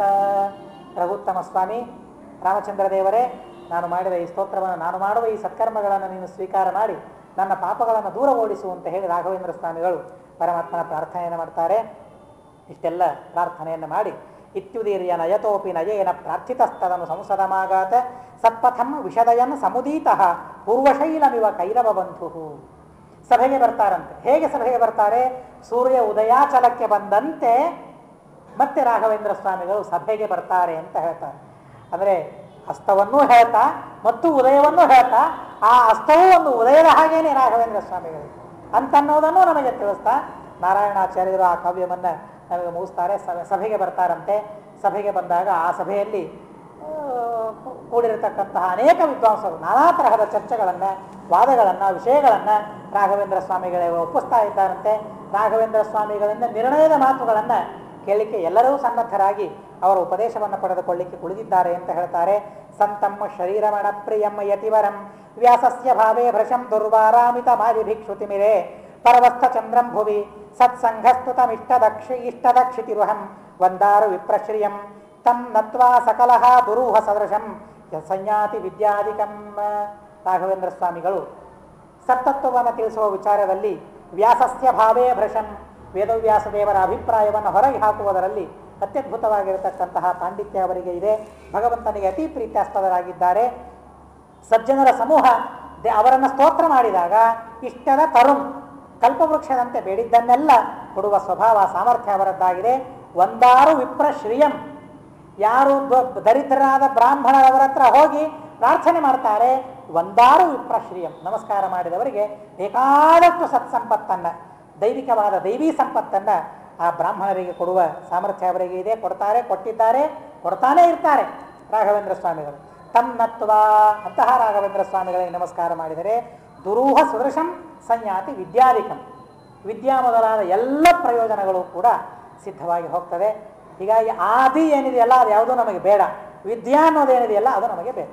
ಆ ವಿದ್ಯೆಗಾಗಿ ಏನೇನು ಬೇಕೋ ಅದೆಲ್ಲ ಇಲ್ಲಿ ಆದಿಪದದಿಂದ ಜ್ಞಾನವನ್ನು ಪಡೆಯೋದಕ್ಕಾಗಿ ಏನು ಕೊಡಬೇಕು ಅಂತ ರಾಘವೇಂದ್ರ ಸ್ವಾಮಿಗಳು ಅಂದುಕೊಂಡಿದ್ದಾರೆ, ಅದೆಲ್ಲವನ್ನೂ ನಮಗೆ ಕೊಡ್ತಾರೆ ಅಂತ ಹೇಳಿ ನಾರಾಯಣಾಚಾರ್ಯರು ಆ ರಾಘವೇಂದ್ರ ಸ್ವಾಮಿಗಳ ಮಹಿಮೆಯನ್ನು ಅತ್ಯದ್ಭುತವಾದ ರೀತಿಯಲ್ಲಿ ಕೊಂಡಾಡ್ತಾ ಈ ಕಾವ್ಯವನ್ನು ಮುಕ್ತಾಯಗೊಳಿಸ್ತಾರೆ. ಶ್ರೀಮತ್ ಕಾಶ್ಯಪ ವಂಶವರ್ತಿ ಶಶಿನಃ ಷಡ್ದರ್ಶನೀ ವಲ್ಲಭ ಶ್ರೀಲಕ್ಷ್ಮೀ ನರಸಿಂಹ ವಿತ್ತ ವಿದುಷಃ ಶ್ರೀ ವೆಂಕಟಾಂಬಾಮಣೌ ಜಾತೇನರ್ಯ ದಯಾ ಸುಧಾಮಯಗಿರಾ ನಾರಾಯಣೇನೋದಿತೆ ಕಾವ್ಯೇ ಚಾರಿಣಿ ರಾಘವೇಂದ್ರ ವಿಜಯೇ ಸರ್ಗೋಂತಿಮೋ ಭೂದಿಹ. ಹೀಗೆ ವೆಂಕಟ ನರಸಿಂಹಾಚಾರ್ಯರು, ಲಕ್ಷ್ಮೀ ನರಸಿಂಹಾಚಾರ್ಯರು, ವೆಂಕಟಾಂಬ ಇವರಿಬ್ಬರ ಪುತ್ರ ರಾಘವೇಂದ್ರ ಸ್ವಾಮಿಗಳ ಪೂರ್ವಾಶ್ರಮದ ಅಳಿಯ. ನಾನು ಈ ತರಹದ ಚಾರುವಾದ ಕಾವ್ಯವನ್ನು ರಾಘವೇಂದ್ರ ವಿಜಯವನ್ನು ರಚನೆ ಮಾಡಿದ್ದೇನೆ. ಇದು ಅಂತಿಮವಾದ ಅಂತಿಮವಾದ ಶ್ಲೋಕ ಇದು. ಇದರಿಂದ ಭಗವಂತ ಪ್ರೀತನಾಗಲಿ, ಇಷ್ಟವಾದ ಸಂಪತ್ತನ್ನೆಲ್ಲ ಕೊಡಲಿ ಅಂತ ಹೇಳಿ ಅದಕ್ಕೆ ಮಂಗಳವನ್ನು ಹಾಡ್ತಾರೆ. ಇದು ಶ್ರೀ ಕವಿಕುಲ ತಿಲಕೇನ ನಾರಾಯಣಾಚಾರ್ಯೇಣ ವಿರಚಿತೆ ಶ್ರೀ ರಾಘವೇಂದ್ರ ವಿಜಯ ದಶಮ ಸರ್ಗ ಸಮಾಪ್ತ. ಹೀಗೆ ಈ 10-12 ದಿವಸಗಳಿಂದ ರಾಘವೇಂದ್ರ ವಿಜಯವನ್ನು ನಾವು ಶ್ರವಣ ಮಾಡ್ತಾ ಇದ್ದೇವೆ. ನಿಜವಾಗಿ ಅವರು ಮೊದಲಿಗೆ ತಿಳಿಸಿದರು ಗುಂಡೂರಾಯರು, ರಾಘವೇಂದ್ರ ವಿಜಯ ಹೇಳಬೇಕು ಅಂತ. ಇಲ್ಲ, ಆಗೋದಿಲ್ಲ, ಮುಂಬೈಗೆ ಹೋಗಬೇಕಾಗಿದೆ, ಮತ್ತು ಮಧ್ಯದಲ್ಲಿ ವಿಘ್ನಗಳು ಬರ್ತದೆ, ಆಗೋದಿಲ್ಲ ಅಂತ ಹೇಳಿದೆ. ಆದರೂ ಅವರು ಮತ್ತೆ ಫೋನ್ ಮಾಡಿದರು, ನೀವೆಷ್ಟು ದಿವಸ ಇರ್ತೀರಿ ಅಷ್ಟು ದಿವಸ ಹೇಳ್ರಿ ಅಂತ. ಇದು ಬಹುಶಃ ರಾಘವೇಂದ್ರ ಸ್ವಾಮಿಗಳವರಲ್ಲಿ ಪ್ರೇರಣೆ ಮಾಡಿ ನನಗೆ ತಿಳಿಸಿದ್ದಾರೆ ಅಂತ ನಾನು ತಿಳಿತೇನೆ. ರಾಘವೇಂದ್ರ ವಿಜಯವನ್ನು ನೋಡುವ ಸೌಭಾಗ್ಯ, ಅಲ್ಲಿಯ ಸ್ವಾದವನ್ನು, ಅಲ್ಲಿಯ ರಸವನ್ನು ಆಸ್ವಾದನೆ ಮಾಡುವ ಸೌಭಾಗ್ಯವನ್ನು ಸ್ವಯಂ ರಾಘವೇಂದ್ರ ಸ್ವಾಮಿಗಳು ನನಗೆ ಕರುಣಿಸಿದ್ದಾರೆ ಅಂತ ತಿಳಿತಾ ಇದನ್ನು ನಾನು ಹೇಳಿದ್ದೇನೆ, ನೀವೆಲ್ಲರೂ ಕೇಳಿದ್ದೀರಿ. ಕೇವಲ ಗುರುಗಳು ನಮ್ಮಲ್ಲಿ ನಿಂತು ಹೇಳಿಸಿದ್ದಾರೆ ಅಷ್ಟೇ. ಹೇಳುವ ಸಾಮರ್ಥ್ಯ ನಮಗೆ ಯಾರಿಗೂ ಇಲ್ಲ. ಒಬ್ಬ ಮಗು ನಡೀತಾ ಇದ್ದಾನೆ ಅಂತ ಅಂದರೆ ಕೈ ಹಿಡಿದು ತಾಯಿ ಇರ್ತಾಳೆ ಅಲ್ಲಿ, ಅಂದಾಗ ತಪ್ಪು ಹೆಜ್ಜೆ ಇಲ್ಲದೆ ನಡೀತಾನೆ. ಬಿದ್ದಿದ್ದಾನೆ ಇದರರ್ಥ ತಾಯಿ ಕೈ ಬಿಟ್ಟಿದ್ದಾಳೆ ಅಂತ ಅರ್ಥ. ಇದು ರಾಘವೇಂದ್ರ ವಿಜಯ, ಅದನ್ನು ಹೇಳಿದ್ದೇನೆ. ಹೀಗಾಗಿ ಇದರಲ್ಲಿ ಒಳ್ಳೆಯದೂ ಇದೆ, ಯಾಕೆ ಅದು ಸ್ವಯಂ ರಾಘವೇಂದ್ರ ವಿಜಯ ಅನ್ನೋದಕ್ಕಾಗಿ. ನಾನು ಹೇಳಿದ್ದೇನೆ ಅನ್ನೋದಕ್ಕಾಗಿ ತಪ್ಪುಗಳು ಇರ್ತವೆ, ಇದರಲ್ಲಿ ಎರಡಾಗ್ತದೆ. ಅಲ್ಲಿ ನಾವು ಮಾಡಿದ್ದೇವೆ ಅನ್ನೋದಕ್ಕಾಗಿ ತಪ್ಪಾಗ್ತದೆ, ಅದು ದೊಡ್ಡ ಕಾವ್ಯ ಅನ್ನೋದಕ್ಕಾಗಿ ಒಳ್ಳೆಯದು ಇರ್ತದೆ ಅದರಲ್ಲಿ. ಹೀಗಾಗಿ ಆ ತಪ್ಪೇನಿದೆ ಅದನ್ನು ಗುರುಗಳು ಕ್ಷಮೆ ಮಾಡಿ ಸಹನೆ ಮಾಡಿಯೇ ಮಾಡಿಕೊಳ್ತಾರೆ. ಅದರಲ್ಲಿ ಯಾವ ವಿಚಾರವೂ ಇಲ್ಲ. ಅದನ್ನು ಸಹನೆ ಮಾಡಿಕೊಂಡು ನಮ್ಮನ್ನು ಕ್ಷಮೆ ಮಾಡಿ ಇದರಲ್ಲಿರುವ ಗುಣವನ್ನು ಸ್ವೀಕಾರ ಮಾಡಿ ರಾಘವೇಂದ್ರ ಸ್ವಾಮಿಗಳು ವಿದ್ಯಾಭಿವೃದ್ಧಿಯನ್ನು ನಮಗೆಲ್ಲರಿಗೂ ಕೊಟ್ಟು ಸಂರಕ್ಷಣೆ ಮಾಡಲಿ ಅಂತ ಕೇಳಿಕೊಳ್ತಾ, ಅಸ್ಮದ್ ಗುರುವಂತರ್ಗತ ತಾತ್ವಿಕ ದೇವತಾಂತರ್ಗತ ಭಾರತೀರಮಣ ಮುಖ್ಯಪುರಾಣಾಂತರ್ಗತ ಶ್ರೀಕೃಷ್ಣಾರ್ಪಣಮಸ್ತು. ಅಕ್ಷರಂ ಕರ್ಮ ರಶ್ಮಿನ್ ಕರೆ ಸ್ಪರ್ಪಿತಂ ಅಕ್ಷರಂ ಯಾಂತಿ ದುಃಖಾನಿ ಯನ್ನಾಮತಃ ಅಕ್ಷ